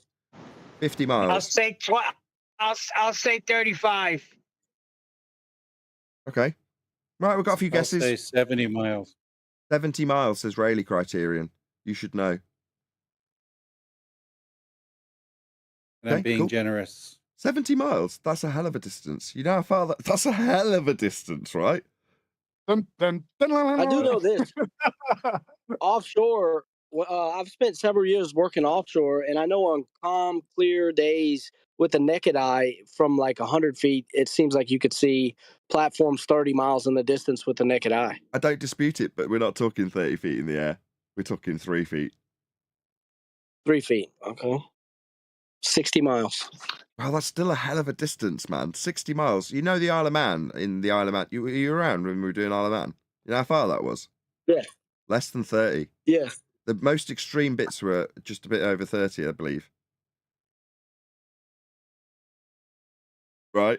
I'm going with it. This is fun. We're having fun. Well, Okay. the Nathan, was clock that, being Isle of elevated will Man? help. Go on, Tinfoil. Sorry, didn't mean to step on anybody. Was that Isle of Man 30 miles with a P900? Yeah, and I think we had some P1000. Maybe we did, maybe we didn't. I can't remember. It's a long time ago. But yeah, definitely with a P900. Well, okay, so a P900 is 84 times, P1000 is 125. And then I just showed you what happens with that clock clock face. So as soon as you go to, and I only showed you 677 times. So you know what I mean? There's stuff going to be happening. Yeah, Nathan, you Stuff can't. happening. Sorry, Tinfoil. Sorry, I'm just trying to say, Nathan, you can't judge what he will see based off of what he's already shown, because he's only shown a fraction of the abilities of the truth seeker. Okay. Yeah, that's why it's fun to have a guest, Brian.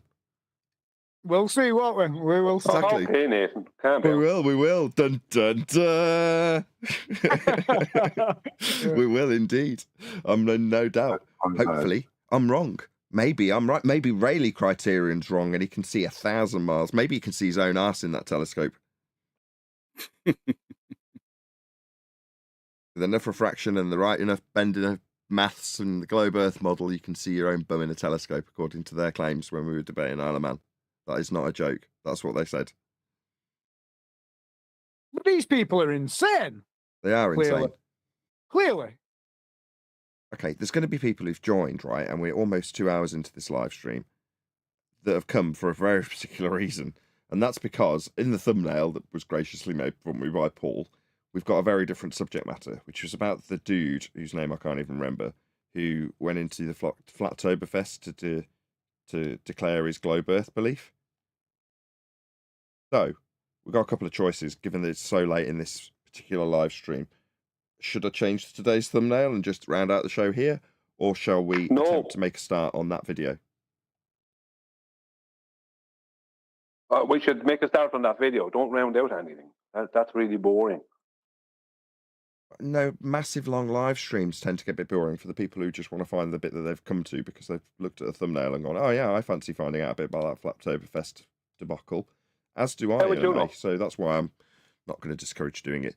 Okay, right. shout out to, did I do these shout outs? I don't think I did. Duncan McLeod, thank you very much indeed for the super chat. He says, that stuff is flat. Quote, NDT. Really appreciate the support. It is indeed flat. Obviously, observably, navigably flat. Also, shout out to Godzilla37. He says, 11th man did a pretty good job today. Calling you 11th man. That's a high praise compliment that you've just got there from Godzilla Tinfoil. It's ranty too, doesn't it? Can I put Numa Numa back on and turn my webcam back on if he's No. getting a bit bored? Definitely not. You don't want this? You don't want You're just showboating now because we're moving on. I'm But I happy do thank you. Right, we've had your camera. That gag has been and gone. Right, okay, we're going to move on. So this is I Investigated If Earth is Flat by Tyler Oliveira. And I would encourage you all, if you are in the live stream currently, to go and let him know at Nathan Oakley 1980 sent me. So the reason we do this on an almost daily basis is for selfish motivations, because I would hope that were this particular YouTuber to respond to what we are about to cover, because it's obviously future tense, he would do the same and put a link to my video, because we as flat earthers, regardless of how right or wrong we may be, never get any algorithmic love. Now, I'll take that with a slight caveat, which is to say that if you are punting total nonsense that is easily objectionable by a globe earth believer, or indeed paralleled with a globe earth belief, then you may well be promoted as a flat earther. But we, in our particular corner of this internet, aren't, which is a shame. So therefore, we can only lean on the people we respond to say, look, if you are to respond, not that he's suggesting you have to, no obligation whatsoever, it would be nice if you did as I am doing for you, which is putting a link in my meager audience's view so that they can click on it, go and leave you a comment, help you in the algorithm that you're already getting support from YouTube in. Clearly, you've got 4.5 or whatever million subscribers. But yeah, hopefully you'd offer me the same love in return were you to respond. So I'm doing this cold. This is the case with maybe some of the panel. Anybody else seeing this? Hopefully you can chat amongst yourselves for 2 minutes, because I'm going to grab another drink if we're going to get into a long wrangle dangle. Yeah, I have something to say. How doesn't Nathan know what people want in a live show? He because he put a thumbnail up, so they're waiting on that. Yeah, but he told us what everyone wants in a live show a minute ago. It's like, how many live shows is he on? He's normally only doing live shows. Superman. It says, you know, and you see the pictures. Can't hear you, Neil. Robot. I give you something else. Oh, sorry.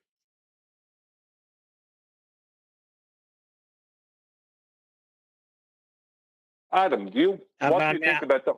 Yeah, better now, Neil. Better now, yeah. No, just false advertisement. That's all. I don't know what. Yeah, how do you know what people want from live shows when you're the one doing the live shows? You're not the one watching them. My mum told me. I reckon it was more of an attempt to close out the live show. That's what that was.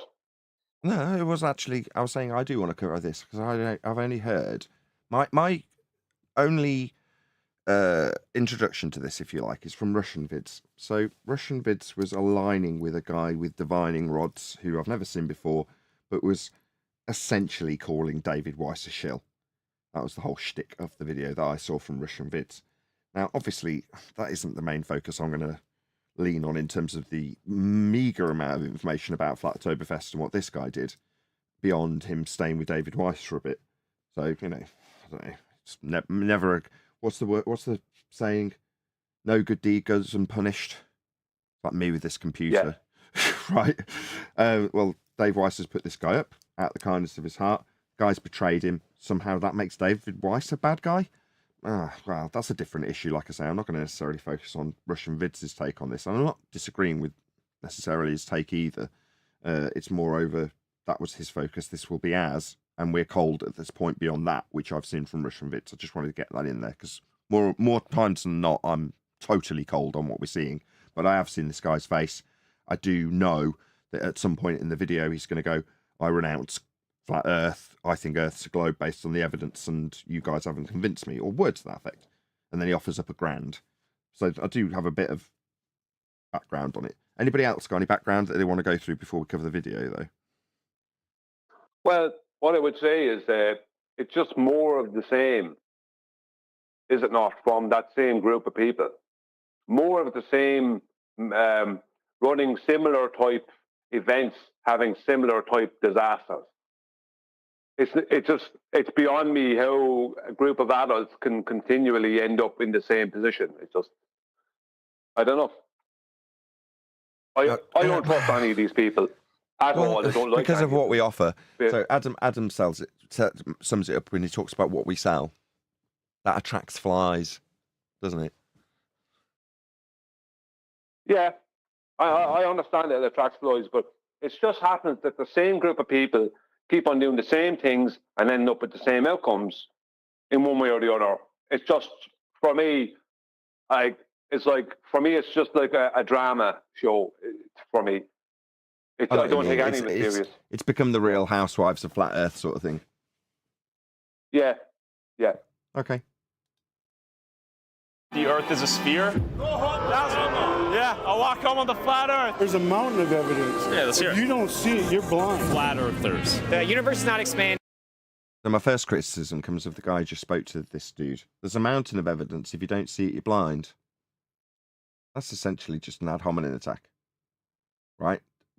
When you converse with people who don't agree with you, you've got to put your point across to them in such a manner that they understand how your argument works. But in that case, the flat earthers just told him, you're just stupid. That's basically the sentiment. Now, don't get me wrong, he's going to have pulled that out to make that point that I'm making for him, whoever this guy is, Tyler. But, you know, that is poorly educated flat earthers that I wouldn't want representing me. I mean, how do you guys, I know it's taken out of context and all the rest of it, you could argue if you were that guy, and I don't care about any of that. I'm just saying the way it comes across, regardless of editing or anything else, is that we are unreasonable. And I would have to agree based on what that flat earther just said to him. Anybody else disagree? Well, I would say that what we're looking at here is something alien to us, because we as a group would never put ourselves in that same position. We wouldn't put ourselves in a position where we'd run some stupid event like that can be infiltrated by some idiot. Do you know what I mean? There wouldn't be anything to infiltrate, because we wouldn't be doing those kind of stupid nonsense events. You mean? You say that, but by contrast, right? Adam has been out on the street and debated Jem Panda in public, on the street. Now, this is a convention as opposed to on the street, although this looks like it's physically on a street or on a balcony or something. But you know what I'm getting at. When Adam's done it, he's offered up his arguments to Jem Panda and smirked at the the reaction when the guy's lost his cool. But that is a similar example where you're out, and it could have been, it was on camera, same as this. And Adam's just offered up arguments that has let the opponent reel in disgust at how they can't overcome those positions. The guy previously has just said, you know, there's a mountain of truth out there. Fascinating. It was our loaded questions, wasn't it? As he ended up, I'm not answering your loaded questions. Okay. Yeah, but that's contrasted to this, where the guy's total novice in this subject. I have no doubt. I'm not being critical of you for this, Tyler, but he's going to be a novice in the subject of flat Earth. Now, not to blow our own trumpet, I'm not doing this to make us seem wonderful or anything, but he wouldn't last 10 seconds against us, but he's overcoming these guys that he's actually putting the mic under in seconds as a novice in this subject. Well, it shouldn't be that way. You know, the people who are out there, potentially on camera with a complete novice in the subject, shouldn't be able to have the better of them so easily. And the reason they can is because they're not being privy to the best arguments. They're being privy to nonsense beliefs about ether and things of that nature that don't really help them when someone like this comes along to take the piss out of them. There's no Big Bang. I'm in the center of the universe. We want proof. Talking about the Earth being flat. Thousands of scientists have looked. The only one that said anything of worth there was David Weiss. We want proof. You think they're all wrong? Most would be quick to Appeal to consensus with scientists. So yesterday we had a guy who came on who was an ether believer, and he used the fallacy of division to claim that Michelson-Morley had scientific validity because of its isolation of variables, leaning on one aspect of the scientific methodology that gives empiricism to imply that a pseudoscience quasi-experiment utilised in the first instance to claim something to do with Earth turn was actually proving ether. Well, when you appeal to the pseudoscientists, quasi-scientists, whatever you want to call them, the ones that are hijacking that term to give validity to their just-so stories, they're the ones we call out as pseudoscientists. Well, in this instance, Joe Rogan's appealing to them. Would they all be wrong? No, not if they've got scientific validity. They don't. They're just leaning on that notion, and you're appealing to them by consensus based on how right or wrong they are as a group. But that's the world we live in. That's what Joe Rogan's done there. But this guy's using that for a positive spin. He's saying, oh, well, Joe Rogan's right. I am in no doubt that's why this is in there as a clip. Idiotic conspiracy theorists. But what if Straight away being labelled as conspiracy theorist? I'm not a conspiracy theorist. they simply knew something we don't? What? Strictly speaking, you don't know you're utilising a flat Earth for many of your globe Earth claims, but that is advanced flat Earth understanding as opposed to what this guy will be critiquing in his video. So in a way, it's unfair for me to tar the video with a brush of standardisation we have laid down when he is not subject to it.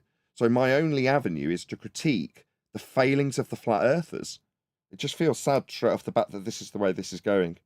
Anybody else feel the same? Clearly not. What if we live here? What if this is where we go live? any other way, was it? Pardon? So don't, if you're being realistic, where's he gone? Who's he talking to? Is it going to go any other way? The issue you've got, you see, is it is different standards and different approaches and different aims specifically. We want to demonstrate to people the bullshit of the ball. Now, we don't want to have to make claims, certain things you can hold us to, but we're not really in the business of providing paradigms. Yet, I would suggest to you, the people that are at this conference that are interviewed are of that ilk. And it's not that they want to destroy the ball. They want to tell you about the flat earth and how it works. Well, Dave's got his wild speculation up on screen. There you go. Well, there you go. There's a great example of it. Yeah. It's not just an ice wall that he can't prove. He's going to give you a Gartha. Yeah. Lots of other familiar sounding names from Norse and Vedic history to describe these completely made. This makes us look silly. Unless we're going to go and play Dungeons and Dragons on it, what use is it? Right there, everything that you know is a lie. You just haven't looked into it. David Weiss. That's a blanket statement to nowhere. Yeah, you took the words out of my mouth. Go ahead, Brian. Well, that's all I need to say. It's a blanket statement to nowhere. It's to say that it doesn't mean anything. You know what I mean? You can't claim that everything you know is a lie, or so. It doesn't make any sense. No. I mean, there are more nuanced examples where we... Go ahead, who's that? Arwin, go ahead, sorry. With me, I'm saying they have it 2015. They're still in this. You're roboting. In this particular instance, right, although it's a sweeping statement and a gross generalization, the sentiment I get, only because I know Dave, not that well, but know well enough to understand where the sentiment would be from or leading to. And again, this could be down to the edit for all I know. So, we'll give Dave the benefit of the doubt. But when we, or if we were to qualify this in this regard, we would qualify it with some example. So, for example, Conspiracy Cats comes up with this discussion that he had with Haunted House, where just for a friend, he's asking about the contemplation you might have to have about all the other potential lies that would need investigation upon realization that you've been deceived in this regard about the nature of the very ground you're standing on. That would necessarily imply that there are other lies that may need investigation. That's quite a scary concept.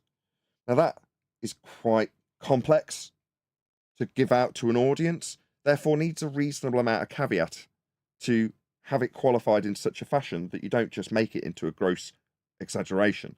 Not everything you are told is a lie. But with a bit of qualification and a bit of spit and polish, it suddenly makes sense as a coherent statement to express the fear in a potential opponent, maybe in this instance, although Dave doesn't know it at this stage, where their fear of the great potential deception that may befall them, much of which they may have contemplated or even recognise already in terms of media deception, that they may have to contemplate if there is such a big fraud being perpetrated upon the Western world. And that's, like I say, a complex notion that isn't great to summarise as everything you know is a lie. Anyway. I flew to Connecticut to meet up with a man named Flat Earth Dave, who took me into his attic to convert me into a flat earther. How long have you been a flat earther? Around 2014, I was doing a podcast about conspiracy theories, and people started sending me flat earth stuff, and I was like, oh, that's ridiculous. I have an open mind, but not to that. And then finally, another researcher who I respect very much said, Dave, you got to look. Fairly standard interview stuff, nothing to criticise so far. Look at this, and she sent me a couple videos, and I started watching them with the idea just to disprove it. Okay. The flat earth is stupid, right? Before we were using... Like I say, fairly standard warm-up stuff. Spin past this advert. Who were a round earther? We were all globe earthers. Got it. All of us. Because we've been indoctrinated since before preschool. To first understand... That's not true. So there's many members of Phuket Word. Nick, friend of the show, check his channel out. Phuket Word. So he's an ex-reporter, hence the channel intonation of a newspaper type heading. But Nick and his family out in Phuket, many of them weren't like us, indoctrinated into the notion of a flat earth. In many ways, it was incredibly alien to, I think he said it was his wife, actually. I'd have to clarify. I don't want to speak for Nick. But I've interviewed Nick, and I know him reasonably well, and I know that there are plenty of people he could directly refer to that were not indoctrinated into the notion of being on a globe Earth. So, again, that sweeping generalisation simply isn't true. The flat Earth, I would have to throw... Go on. Whoever it was from the Discord? No? Throw away the idea of a globe and relearn an entirely new model for how the planet works. Contradiction in terms. How the planet works. New model. No, you don't need a model. We don't live on a model. But what's going to happen next is we're going to have the ideal anti-flat earth versus flat earth scenario where we offer up a false dichotomy model for them to critique. They offer up a claim to be globe model that's based on flat earth measurements and say that one of them's got to prove the true world. When we don't live on a model, it's a reification fallacy. The world ocean, think of it as a giant lake with all of the continents. Okay. Why? Have you verified that, Dave? Now you've got to stand by that claim. As islands. I can roll with this now. The shore You can roll with it, can you? Yeah, so do a lot of people that listen to this bullshit. line of our world is Antarctica. Is it? Have you verified that, Dave? No, you have not. So you're as bad as the people who deceive you onto being a globe, because you've now decided that we're wrapped up in an ice wall, because you regurgitate the feast of nonsense based on a few maps you've looked at. Yeah, you give us a bad rep. Foundation of Antarctica is higher than any other continent. So people go, Is it? How many continents have you been on, Dave? Checked all their elevations with respect to sea level? See, me, I'd be referencing their heights with respect to sea level, and how that topographical description proves a flat earth. Because just with the nonsense you're spewing and the rhetoric you're claiming, I can take that and prove a flat earth with it. What you're doing is making up nonsense for this guy to take apart with ease. Go on, Neil.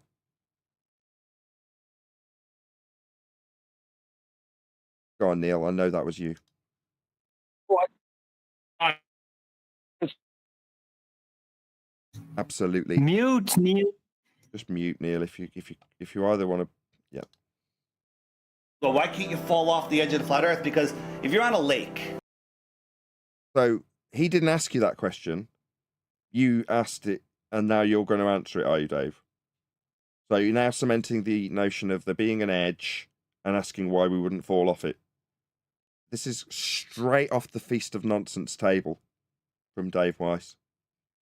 right? And you sail to the edge of the lake. Can you fall off the lake? No, you step up onto the land. We're not allowed to go beyond 60 degrees south. That pink line, the Antarctic Treaty doesn't allow anyone to independently explore beyond that. Now you can spend $10, $20, $50,000 to go to Antarctica for a couple of days. They'll take you to the little peninsula off the tip of Santiago off of South America. This is true. Now that peninsula is bigger than many countries, and they'll show you some ice. So what? Anybody? So what? Anybody at all? Well, there is no what. And some penguins, but no one's independently allowed to explore beyond it. What's beyond? So what? It? I don't know. Early 1900s, they were talking about. What I would say is that he's talking about a place that he hasn't gone to, and then he's saying he can't go to explore because no one's allowed. So how can he make claims about it? I had no idea. It You know makes what I no mean? sense to me. Sorry? I said I have no idea. It makes absolutely no sense to me. But it's there out there hanging a claim that he's now incapable of backing. Just line him up for them to knock him down, I guess.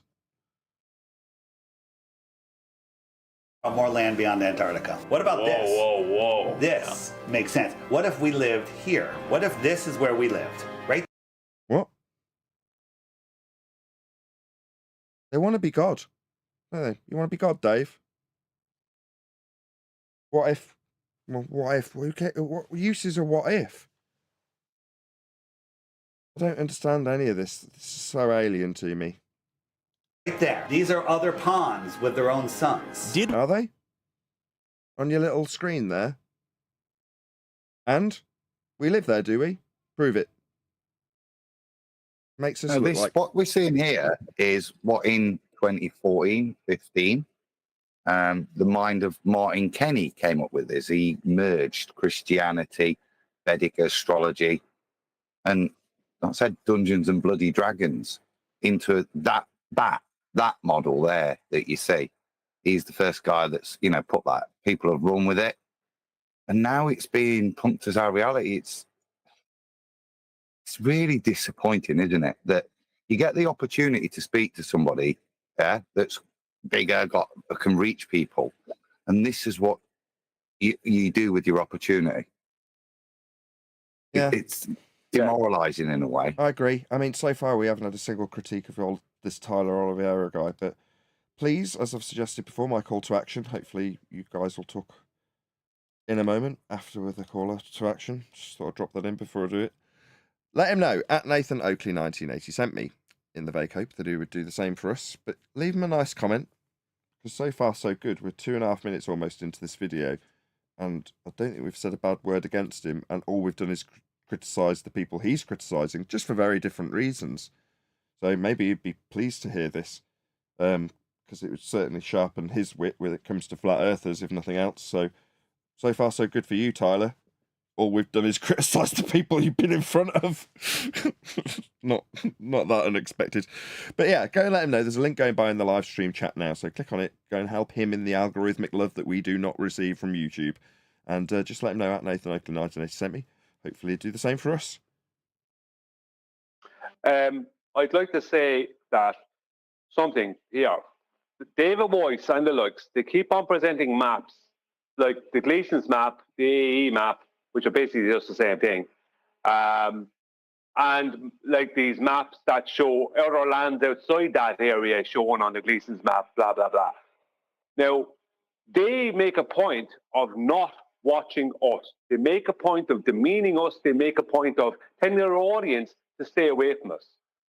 I have shown with time zones that map is wrong. That projection underneath the latitude and longitude grid on the Gleason's map and the AE map, they're wrong. It's completely wrong. Of course it's wrong because Australia is not that big, right? But they are not watching us, so they're punting something that is complete and utter horse manure.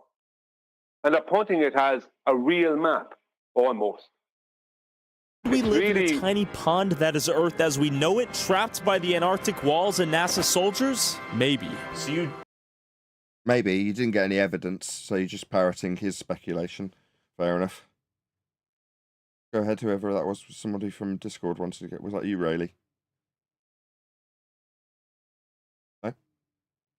Legitimately think if I take some time and the viewers take time to look into all the information you provided, 100%. we will come to the same conclusion. 1,000%.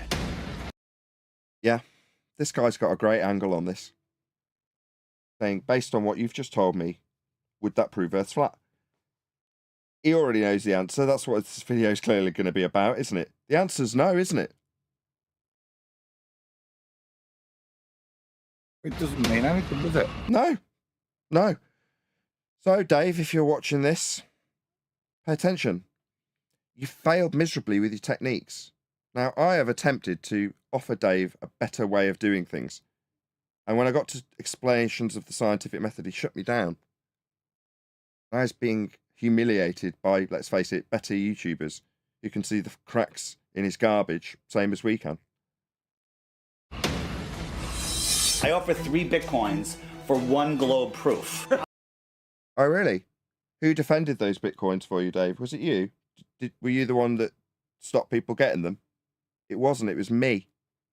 You approached me knowing full well that I would be capable of defending any globe claimant, not amateurs like this guy, no offense to you, my friend, against their claims for the Bitcoin. It was me that had to defend that, not you. You were incapable, and now this is the situation you find yourself in. Because all the questions you're going to come up with, what about gravity? What about satellites? What about eclipses? What about seasons? What about sunsets? And all of that's answered. Dave was prepared to destroy my top 10 list of reasons why the Earth is round. Well, let's do that now. Top 10 round Earth arguments. Gravity. That's not a round Earth argument. Gravity, number 1, requires a flat plane to describe it in both Newtonian and Einsteinian pseudo-force-based time bending. That's not a globe Earth proof. Not only is it not a globe Earth proof, it's flat Earth dependent to extrapolate out orbital motions and gravity. Your bending pseudo-Riemannian fourth space-time invented by Einstein is merely a concept, and mass attracting mass in Newtonian name only was superseded by Einsteinian pseudo-geometry 108 years ago. So that's that ticked off the list. Your pseudo-geometry doesn't prove a globe Earth. The horizon? Really? Now, Dave Weiss should know better. The horizon is not Earth curve. It was debunked in 2020. If the horizon... Now, you haven't put anything to qualify this, but we can only infer, knowing full well, that you think it's a sphere edge, hill getting in the way of boats and buildings. If the horizon was a sphere edge, then every distance to it could be no more than 1.2 times the square root of the observer's height in feet as laid down in the Earth curve maths.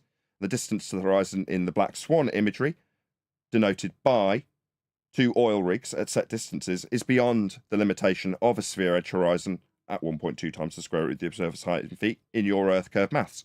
Therefore, the horizon is not a sphere edge and the Earth is not a sphere. Conclusively debunked years ago. Space is a second law of thermodynamics violation. If the sky was space, that's an area of volume that gas could fill, then the second law of thermodynamics, by way of a description of dispersion, would leave us with no gas to breathe. On the contrary, space is the undoing of the heliocentric rhetoric. You can't have gas pressure without a container, and in your rhetoric, you believe there's an area above your head, a space, that gas would fill, in line with natural law, but it just isn't. But your rockets can go through that space where the gas isn't filling. So space undoes your religion. Atmo what now? Sphere-shaped air? Oxymoron, mate. Air doesn't take the shape of a sphere. Let's break down that word for you because you're dumb. Atmo means air. Sphere is a shape. Atmo, air, gases, take the shape of their containment. They don't arbitrarily form in the shape of a sphere. Show me some sphere-shaped air. Oh, you won't be able to do it beyond your reification fallacy of atmosphere wrapped around a ball in a sky vacuum, not dispersing into it. The space, that is. Covered that already. Satellites, and what, images from them? So that would require a description of their orbital motion if you're going to infer sphericity from them. Orbital motion, covered by descriptions of angles taken from flat planes. Images? What images? Surely that would mean photographs if you were going to claim that they're proof of anything. Meanwhile, your images and composites taken from a sky vacuum, I think we covered this already, you don't have any. All of your claim to be photos, actually images, composites, aren't capable of being taken from a second law of thermodynamics violation sky vacuum if you profess to prove a sphere with them. Other planets? That's part of your reification fallacy given to you by the church, describing their orbital motion to derive when Easter will be, who Kepler and Huygens and various other high-up church members, who only needed to know where these quote-unquote planets would be so they'd know when Easter would be. Again, utilization of angle measurements from a flat plane to infer orbital motion and planets. What about airplanes? Doesn't the name itself suggest that you're going to need a plane for that? They're working with the horizontal. They're flying above a plane. Impossible to cover up. I have no idea what that is. Don't even want to cover it. Means nothing. Doesn't prove a sphere. If your top globe Earth arguments are impossible to cover up, well, cover up what? The necessity for a flat plane in this instance is the only thing that has been impossible to cover up because we expose it daily. A good chunk of what you've got on your list requires a flat plane, including orbital motion. Not only that, atmosphere, oxymoron sphere-shaped air, when described with its elevation, is described with respect to sea level. There's several things on it that require a flat plane. So when you say it's impossible to cover up, you're damn straight. Flat Earth is impossible to cover up. All of your globe claims require it. Well, that was concise. Done on the fly, live, without any prompting. Let's see how Dave gets on. Starting Yeah, with... he's Hang not. on, Nathan. What is that? Nathan, Hang on. Yes. I've something to say. You go, Neil, I'll go after you. I was just gonna say it's a shame, but it's very sad what this poor guy's got to listen to. Why couldn't David Weiss do what you just did, Nathan? He could. He wanted to shut me down when I tried to educate him in this stuff. How to have better arguments. He shut me down. Well, we now know why he shut me down. Most of his posse like to claim scientific validity when they don't have any. So when we expose the magic tricks of the pseudoscience of the globe and how they pretend to have scientific validity, like the guy yesterday, fallacy of division, I've got isolated variables, therefore this is proof. It's the inference. Well, that's what they do. All of Dave's posse. They use that magic trick. So me pointing out to him how that magic trick is employed by the globe side so you can defend it also means he's got to use that sword against his own side. He didn't want to do that. Too good a charlatan, too big a con, too much money to be made, too many apps to be sold. And they all want the dream. They want a replacement. The people who come to this subject will very quickly need a replacement for what they've had taken away. Dave knows the quickest route to success is to offer it them. What if it's this? Well, that'll satisfy the people that need a replacement for the globe they've just lost. So he's tapped into that. We threaten that. So he didn't want to know. He doesn't want to know about having good arguments that will actually prove a flat Earth. He wants to offer an alternative paradigm to lost souls who come here. That's all he's doing. Well, what I wanted to say about it is I find it strange that I noticed that recently that globers, this guy Tyler is a glober, has been coming up with airplanes as a proof of a globe. Now, what that is an attempt to hijack what is an absolute, the best, absolute, without a doubt, the best globe destroyer in existence is airflight. Right? There is nothing that can comparison to it. There's a few close ones, but nothing better. Why are they coming up with that as a globe proof? They're trying to hijack the very thing that absolutely annihilates them. Now, I guarantee you, if Dave Weiss was asked about airplanes, the last thing he'd come up with is the lift effect, or being able to detail it. He'd give some ad hoc thing that can be destroyed, or at least given some kind of a rebuttal to by someone like this guy Tyler. Like, I personally, I can't speak for you, Nathan, the rest of the panel, or anyone else watching, but as far as I'm concerned, this guy Tyler and Dave are friends, and this is all part of Dave's plan to make everyone in this arena on our side look stupid. Don't speculate about his motivation. No, don't stop. Don't speculate about his motivation. Why not? I'm allowed to say what I want. You can. I can say what I want. I'm going to stop. You have, and I'm still going to stop you, even though you've already done it. And you've got to do it, and I can't take that away. I can't turn back time. But my objection still stands, which is to say he is making us look stupid. That's demonstrably showable in this video. It's easy to prove that. But to question his motivation in that regard to achieve that ends is a step too far as I'm concerned. You may have your opinion, as everybody can.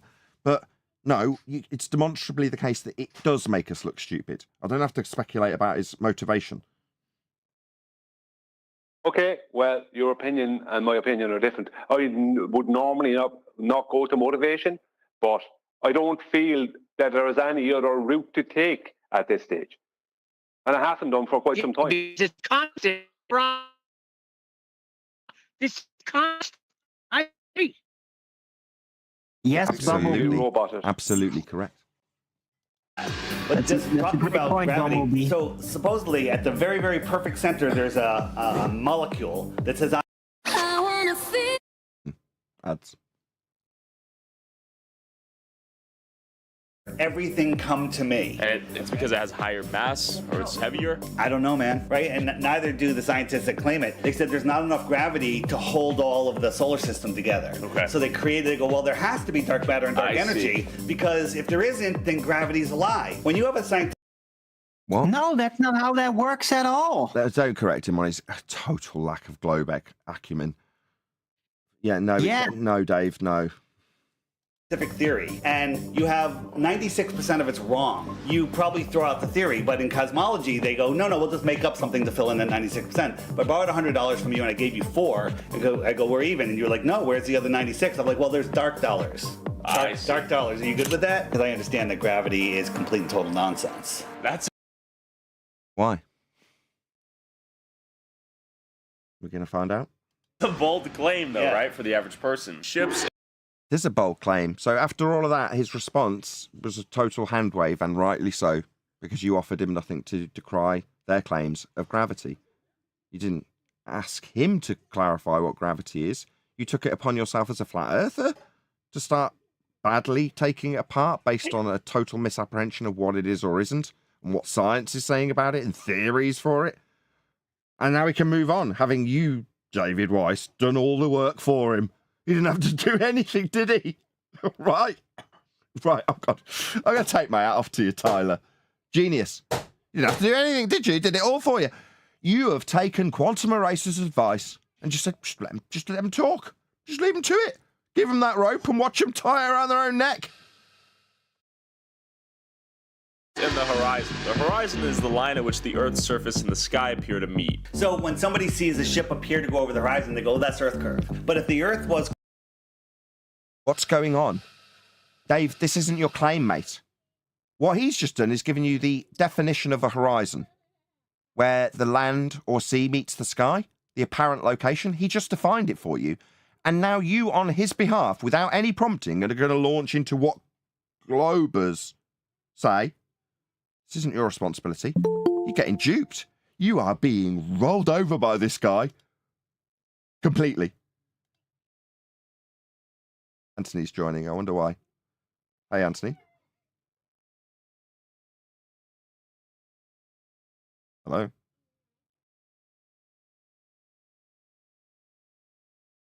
Yo, yo. Hello. You've normally got a purpose in joining. Not today. Okay. No. I'll carry on. Curve, there would be a set distance that it would have to disappear. What do I mean by that? The Earth is 24,901 miles around. According to globe math, the drop is 6 feet at just 3 miles. So if you're a 6 foot tall person standing at the edge of perfectly calm water on a perfectly clear day, you should not be able to see the surface of that water beyond 3 miles because it's... So, are you a glober now, Dave? You seem to be making the globe Earth argument for him. What's going on? This seems like some parallel reality. What's going on? Can anybody explain to me what's going on? This seems weird. Tipping over your physical horizon at 3 miles away. But we have pictures where we can zoom in. We can see an oil rig at 17 miles away, whatever. We see many things, but we can see the surface of the water beyond the oil rig. When the water is at complete and total rest, it's perfectly, measurably, testably, provably flat. We can watch. Wow. That was the most useless rendition of the Black Swan I have ever heard. What a total fail. That was David Weiss attempting to give us a rendition of the Black Swan argument. Let's just give you a proper rendition of this Black Swan argument. in its most concise form, offered up originally in 2020 by Quantum Eraser. I used it when I debunked his list. If the Earth is a sphere with a radius of 3959 miles, then every distance to the geometric horizon can be no more than 1.22 times the square root of the observer's height in feet. That is, if P, then Q. The distance to the horizon in the black swan images, which are the distance denoted by oil rigs that I specified earlier, the horizons beyond the anchored to the ground at a fixed distance oil rigs in the black swan image, and beyond the fixed geometric limitations of an Earth sphere radius 3959. Therefore, the horizon is not Earth curve. The Earth is not a sphere. That is the black swan. Dave didn't give that. Watch a ship go over the horizon, and it looks like it disappears. Yeah. But Here is terminology. All he's doing is affirming by linguistics globe Earth belief. Boats going over the horizon, what over the physical geometric limitation they call Earth curve debunked in 2020, Dave. You're using language that affirms globe belief at every step. This guy's going to be totally justified when he says he's affirmed his globe belief from this, because that's all you've done for him. If I could be so bold as to say something. Go ahead. Yeah, what I see happening here is either one of two things. I'll entertain you because of our last interaction. Either one, Dave is intentionally making a mess of the Black Swan argument, right? And over the course of time, getting that bad version of it, like just an incorrect version, a very poor version of it out to the public and demoralizing it or demeaning it or taking away its validity, number one, right? He's either on purpose doing that or number two, he should never have been allowed near it because he's not capable of actually understanding how to relay it. Even if he can understand it, he can't understand how to relay it. The man should stay away from it because he's not capable of relaying the information. But what good is information if you can't relay it? Means nothing, is it? in reality, we can zoom back in and bring those ships back into view after they completely appeared to disappear. Things disappear because of the angular resolution limits of our eyes. Interesting perspective. Because when you're... Again, you know, you might be able to flex your understandings of angular resolution, but you don't need to. You're not the one with the positive claim about what the horizon is. You don't need to make any claims about the horizon as a flat earther. But not only are you doing it for him, you've now offered up the globe earth claim and the false dichotomy flat earth claim to prove when you don't need to. Everything on the table for his, he's not even said a word, false dichotomy has now been put in place by Dave. You're in an Olympic-sized swimming pool, perfectly clear water. You go, we got your goggles on, you go at one end of the pool, you can't see the other end of the pool. Why? The water's perfectly clear. Because it's not perfectly clear. It becomes more opaque over distance. The air is the same thing. Why is it that I can go out at night, take a picture of the stars, and... Terra is the IT. Yeah, none of this is proving the flat earth. every year on the same night forever, I can go out and take this exact same pictures and none of the stars have changed. When we're moving 4.5 billion miles a year, they tell us that they're... He's postulating his and positioning his arguments from the position of a globe. We're moving at this particular distance from the sun. Oh, are we? Why is he doing this? I don't understand this. The Earth wobbles, right? We move 1 degree every 76 years. Do we? In the Great Pyramid of Giza, there's also a shaft that points at Polaris. And we're like, hold on, with that wobble, how's it pointing at Polaris? You know what the mainstream argument is? Well, there used to be a different North Star 2,000 years ago. We just happen to live in the time where it's pointing towards this other star. I see. What happens when you open a pressurized can of soda? You open it, what do you hear? I can't muck this up, can he? What's going on there? Carbon dioxide's exiting the can? Well, the gas that's higher pressure than the outside air is equalizing instantly. Sure. So you open it. Cool. We're on to a winner. It's got to be a winner for Dave, this one. Second law of thermodynamics. Come on, Dave, you can do it. So they try to equalize. So the heliocentric model says, we live on a ball surrounded by water, surrounded by air, adjacent to a void, a vacuum of space, to the lowest pressure possible. Why doesn't the air all fly up? And the only answer you can come up is, well, gravity's holding it down. What about... Why are you offering him up a question rather than a statement of fact? You can't have gas pressure without a container. It's about as concise as you can make this as an argument. The gas pressure we're all breathing requires containment. It's an antecedent-consequent relationship. Not, why isn't it filling the sky vacuum that's definitely true? So Dave's now left this guy with the notion of, well, why isn't it filling the sky vacuum that's definitely true? The gas would fill the space is the statement you need to make. You need to be affirmative in what you're disproving in his religion when you say that. Gas fills space. Do you understand, Mr. Blue T-shirt Tyler? Yes, I understand. Gas fills space. Right, he did well on first step. Used a can as an example. Perfect. Okay. Is space a space? Yeah, it is. Yeah. Gas fills space. There you go. You see how I won that argument with 3 frigging words, Dave? But you're asking him why it doesn't fill a vacuum that is definitely above our heads. The space that's definitely still true in your argument. You useless man. Why are you doing this? High up in the sky where gravity's supposed to be less, how come it's not? So you're claiming gravity on his behalf too, right? Gravity's the answer. Gas go down, go boom, boom on his behalf. He hasn't even... Has he said more than 5 words so far, this guy? I don't get it. Is he like trying to give the baller his baller defense or something? Like, Dave, he's a walking regurgitation of the feast of nonsense. Not only does his opponent not have to do anything, you can just sit him on the chair, film him, and Dave will give both false dichotomy side for the globe that actually uses a flat plane and the crap that he spews about what they might or might not want to believe about some map he's put in front of him as a false dichotomy. The guy's got every bit of the ingredients. He hasn't even got to walk to the shops. He's in Dave's house. Right, so Dave is basically scattergunning himself at this point. Yes, that's the brilliant. I knew there's a reason we keep Arwin around.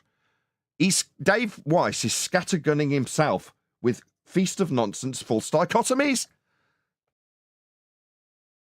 Gas violently fills the available space, but for some reason... So how do we have a vacuum in space? See, he's just taken what Dave did in terms of how the argument was phrased and put it back to him. Well, how do we have the vacuum of space that we've definitely still got in the way you phrased this? We don't. Let's see if Dave says that. Exactly. What do you have to say to the... Exactly your question of, well, how have we still definitely got the sky vacuum that we've definitely got? Not exactly. We don't. Space is fake. Have you made sure he's clear on that point, Dave? Because it seems like he's moving on. Knowing that space is real, because you asked how gas wouldn't fill the definitely still true and real space that you haven't debunked. Oh my God, I can't believe he's messed this up. Even with the most cutting-edge argument that is really easy to argue, gas fills space. What's that? There's a space above our heads? You understand gas fills space? This couldn't be any easier. But the guy's managed to just put his own postulation that's Dave's back to him to win. I'm so disappointed. The photographs, satellite images that have been provided to us. Satellite images. So what satellite images? So here you go, what, from the sky vacuum? I did it when I went through his list, didn't I? So what, from the sky vacuum? There's no sky vacuum. You're not getting pictures from it. There you go. That's the end of that argument. If you make sure you've won with the last argument that very few people will lose with, unless they're completely useless. But you managed to lose with it, so now you can't use it against this. Images. Here's the blue marble that was on everyone's iPhone. And is this 10 to the minus 17 torr vacuum? And this a high-pressure gas? You know, with your can example, Dave, that's where you need to actually point out that this is high-pressure gas and this is a sky vacuum. A space for gas at high pressure to fill. That's the end of this argument. This is not a photograph, because it would have to have come from a second law of thermodynamics violation, sky vacuum, that you could have won with, if you understood how to win. This guy just needs to bloody wind you up and let you talk, and he's winning. And if you look at the clouds, made in Photoshop, right? And the guy that... Sorry, you look at the clouds I made in Photoshop. No, if these clouds were really a photograph, then they'd be filling the availability of volume. That's supposed to be the most powerful vacuum known to man next to it. Directly next to it. Like literally in the photo that it's not, pixels away from it. The guy that made this, his name is Robert Simon. He's a... Yeah, this is supposed to be a sky vacuum, and this is supposed to be high-pressure gas, and there's nothing containing it, making it automatically fake. Doesn't matter that someone made it or how they made it or what makes it look wrong. The notion that this is in a vacuum, it debunks the entire premise of being on a globe, because their globe's in a vacuum, and high-pressure gas needs containment to form pressure, and it would fill the space. Now, Dave can't even win with that. Digital artist for NASA. He said he made it in Photoshop. 2012 image, 2002 image. Look at the United States. How did it get so much bigger? Here's a 1978 picture and a 2017 picture, right? But what's wrong with that? What's wrong with it? This is supposed to be a 10 to the minus 17 torr vacuum, and this is supposed to be covered in high-pressure gas without containment. It's a violation of a law of nature, the second law of thermodynamics, dispersion. Like with your can example, what happened to the higher pressure inside the can at a minuscule difference between it and atmospheric pressure? In name only, oxymoron. Meanwhile, the very slight difference between that can and the atmospheric pressure created a differential that necessitated dispersion in line with entropic law. That would be so much more amplified that we would never achieve gas pressure at surface level ever. If the sky was a vacuum, the very first particle of gas would come out of the ground and immediately vacate into the availability of space, never to return. And every subsequent gas particle that ever was produced ever in the history of time would vacate into this area of space to never bounce off anything ever. Because the area that you can see containing this frame isn't a container for the gas to bounce off and come back to create a high pressure for us to breathe. This nonsense has no containment and instead has a violation of the law of nature known as the second law of thermodynamics in the very picture that it isn't. You see, that's how I would debunk it, but I understand how the argument Dave lost with moments earlier works.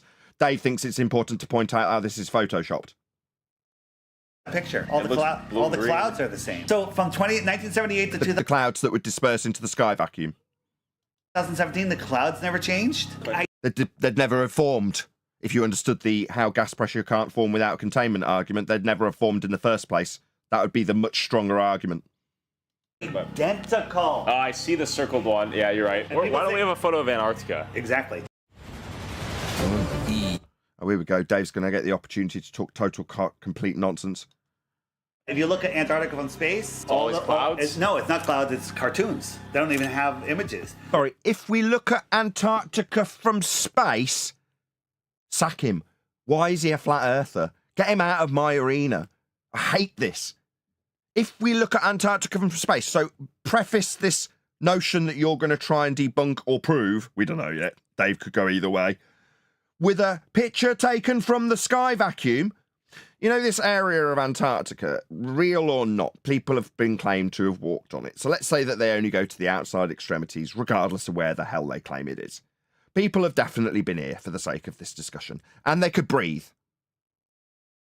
Well, how are they breathing if this black area is a 10 to the minus 17 torr vacuum? Answer, they can't. They'd suffocate. They'd never have any gas to breathe. Ever. But Dave is telling you about pictures of the bloody place from that area that we've just debunked with gas pressure and how it needs containment. The antecedent-consequent relationship. Straight over Dave's head, because he needs photos from space. Can't take photos from space, Dave. There are no pictures of Antarctica from space. The place is a violation of natural law, Dave. It would seem like you understood it, but you didn't. You argued it and then lost immediately by your own stupidity. There are no pictures from space. Space is fake. Gas fills space. Whoa. The other planets are spherical. No. These images are not images that have been taken through telescopes. They certainly aren't images that have been taken through binoculars, which would give you three-dimensionality. So your inference of sphericity for planets is benign. You don't have any three-dimensionality through a telescope. How are you acquiring three-dimensionality of anything? It may look three-dimensional. You may infer that it's three-dimensional. You may utilize a flat plane to derive orbital mechanics to say that the lights and how you perceive them are moving with respect to a flat plane in an orbital manner. Now, notwithstanding that you will need a flat plane to describe them in that spherical manner, you do not see them in that manner. You only have a two-dimensional view of them through a telescope, not a three-dimensional view. You don't have binocular vision to them. Now, I swiftly deal with your stupid notions because you inevitably will lean on the notions that require a flat plane in terms of angle descriptions of orbital motion when you infer that you have sphericity to the planets. If this is that, then that must be this. Have you ever looked up in the sky and seen Jupiter? I've never even seen a planet in the sky, I'll be honest. Okay, well, you have. You just didn't even notice it because they look like a bright star. Disney and NASA that work together want you to believe in other planets and other worlds, okay? We can zoom in on stars and planets, and they're pulsing orbs of energy. What are they? Orbs? Are they? Has Dave backed this shite that he's now spewing for financial gain? No, he is not. Love to know. I don't know. Your head is the sun, and it's holding on to the earth. 1 second, Nathan. Go ahead. Sorry, I tried to get in before you started it. Dave said that NASA and Disney want you to believe in other worlds. Is that not the same thing that Dave is trying to promote at present? Absolutely. He had it on his little TV screen for the guy to postulate whether or not this was the world. He wanted to believe it was. Dave's guilty of it. He wants to use the magic trick. They also, on that side of this discussion, with Jaron, Whitsitt, Dave, Bob when he was alive, they all peddle ideas as truth to satisfy lost souls who've come to flat Earth having lost their former understanding. They need a new one, and they need a guru to give it them. Dave's giving it them and then critiquing the people who gave him the globe like he's doing anything different.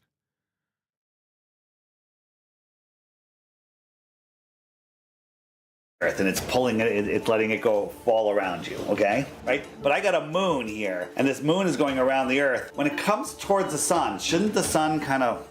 Shouldn't he be doing this? Shouldn't he be trying to prove this to you? Why are you making this example holding up a ball and demonstrating how a ball works? Doesn't that make you the baller? Because he's not doing it. He's not guilty of this. His crap example's not being made. You're making it.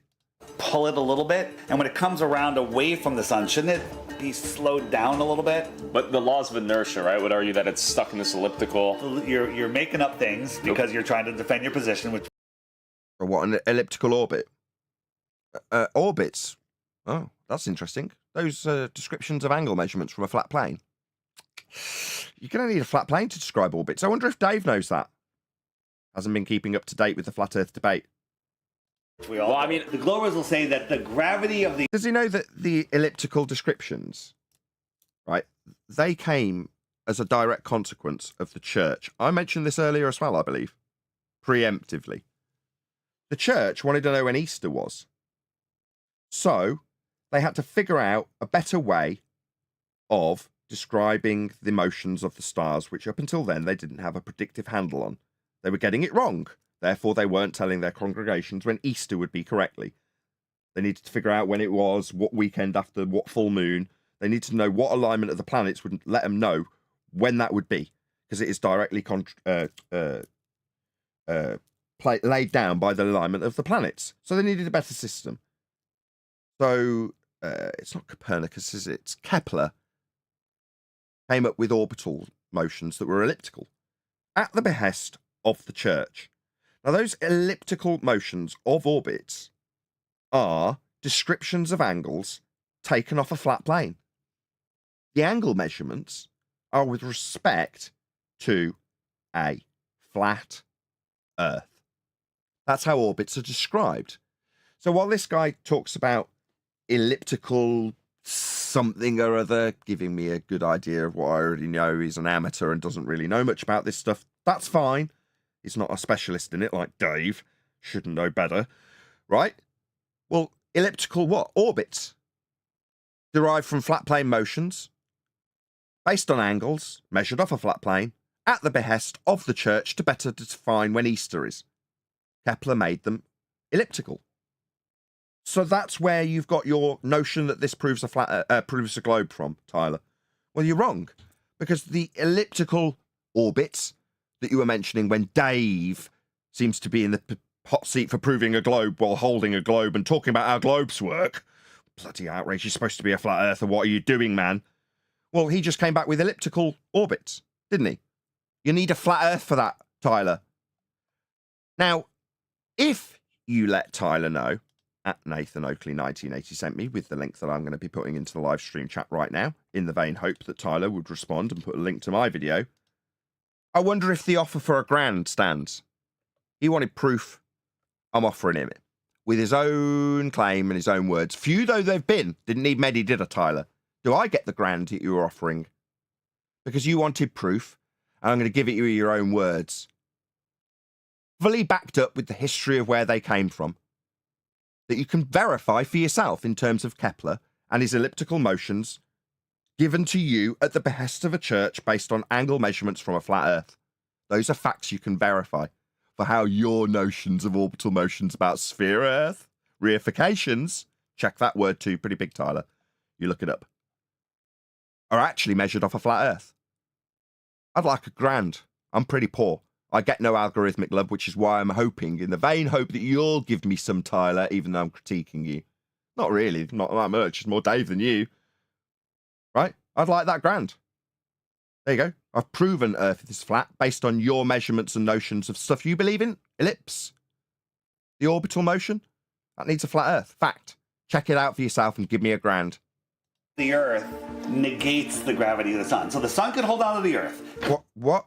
Again, Dave launching into his globe Earth rhetoric for some reason. Hold on to Pluto, but it can't affect the moon. You know who is in charge of all international flights? NASA. Whoa, whoa, whoa. NASA is in charge of Actually? and they run GPS. Not a commercial plane has flown over Antarctica? No, none, ever. Whoa, Now, why? Because you can't fly over Antarctica. Look there. Mention GPS. You still there, Brian? Oh, no, I've gone to the shops. Oh, Brian. Yeah. So I was just listening in, yeah. Yeah, but GPS,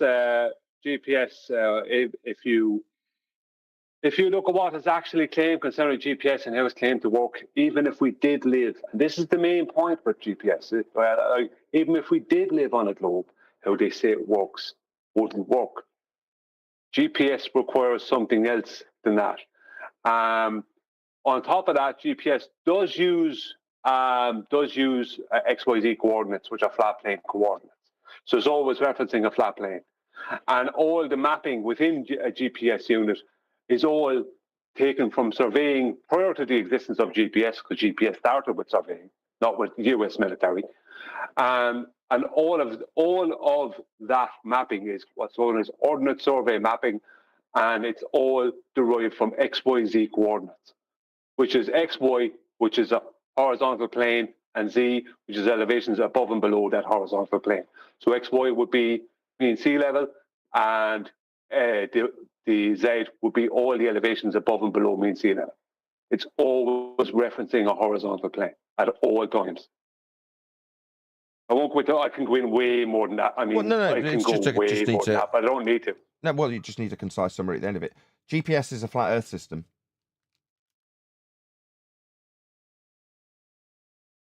Yeah, there's one thing they do on the bigger scale.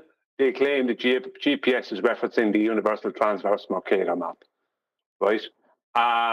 They can coin, which is a map, a projection based off of a globe projection that was derived, back engineered from flat Earth elevation angles to Polaris.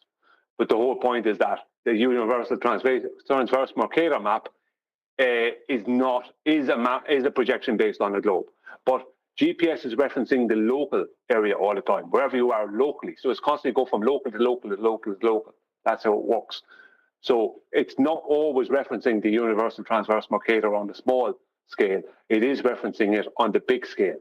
But you don't go from place to place on the big scale. You know, even aircraft fly a couple of thousand miles over a space of a long period of time. GPS works by small and local to the next small and local to the next small and local. That's a series of horizontal planes, all interlocking. Perfect. Thank you. Add to that, if we're talking about, yeah, go ahead. Shout out Rob Dunn. Fundamentally, radar is a flat Earth system. Yeah, it's return angles all calculated off a flat baseline. I'll say I'll go to Rob Dunn's video. He does he's an RAF dude, isn't he? So he gives you a good rundown how it couldn't possibly work on a ball, because you're looking at ping rates, and the only thing that's going to decide it is that ping rate to tell you where it is. But if it's curving away, you've got two positions instead of just the one position you're calculating.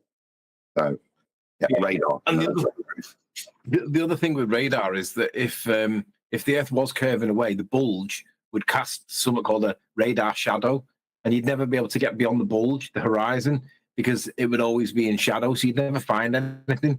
You'd have to have like radar stations that were like the height of Mount Everest to be able to see as far as they actually do, because the Earth bulge would get in the way, and that doesn't actually happen. Indeed. Yeah, and what I would say about the likes of GPS, what people have to remember, and Nathan, this is something that I think you didn't catch on to when I was speaking about it over time, is that anything they're going to reference in reality and use in reality, then they've got to reference reality to use it, right? Whether it be something farcical like an orbit calculation, or something that we actually use like GPS. Then they've got to reference reality, and reality is that we live on a horizontal plane with elevations above and below. That's reality. So that's what they've always got to reference. So GPS records here doesn't. It's not that. Sorry, go on, Adam. Battle of just Britain. let me finish this. Hang on. So, well, 1 second. Right. It's not that GPS uses the flat Earth. It's that GPS could only work on a flat Earth because it has to reference reality. Yes, that's I got why that. it can only work. No, I got that. I actually discussed it before you got here in the pre-show. So you can't mention. The other one is the myth related to radar, isn't it? It's another one. So we won the Battle of Britain because we knew when the Luftwaffe were coming over, because we had radar. But the Germans didn't think it mattered. It didn't give us much of an advantage because the curve of the Earth would block the way. But we could see them leaving. Whether that's true or not, I remember reading that we could see them leaving. But the Germans were worried because they thought it would block by Earth curve. And by extension, you can't have you can't have a conversation about GPS or radar without mentioning Marconi. You got to mention Marconi, because if the Earth was a ball, Marconi would not decide that he was going to try and ping, was it Wales down to Australia and Cornwall across to Newfoundland or whatever it is, New Canada or whatever it is in America.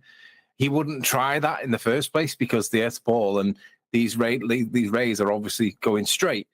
So you've got to mention Marconi, because the very fact that he tried to do it in the first place tells you that Marconi, A, must have been a flat earther to even consider it, and B, by getting the positive result, proves that the Earth is flat. And C, he was Italian. And C, he was Italian. With that, I'm going to say, if you're watching this on either Nathan Oakley 1980 or Nathan Oakley Programming Streams, then stay tuned, as there will be an after show to follow. Unfortunately, though, if you are watching this live, this is where we bid you farewell. So a huge, massive thank you to both Discord and G+ panels for making the show possible. For you, smashing the super chat, liking, commenting, sharing, subscribing, joining as a Nathan Oakley 1980 channel member, and all that good stuff. Obviously, let Tyler know at Nathan Oakley 1980 sent me. I've been Nathan Oakley, and I will see you all in the next video.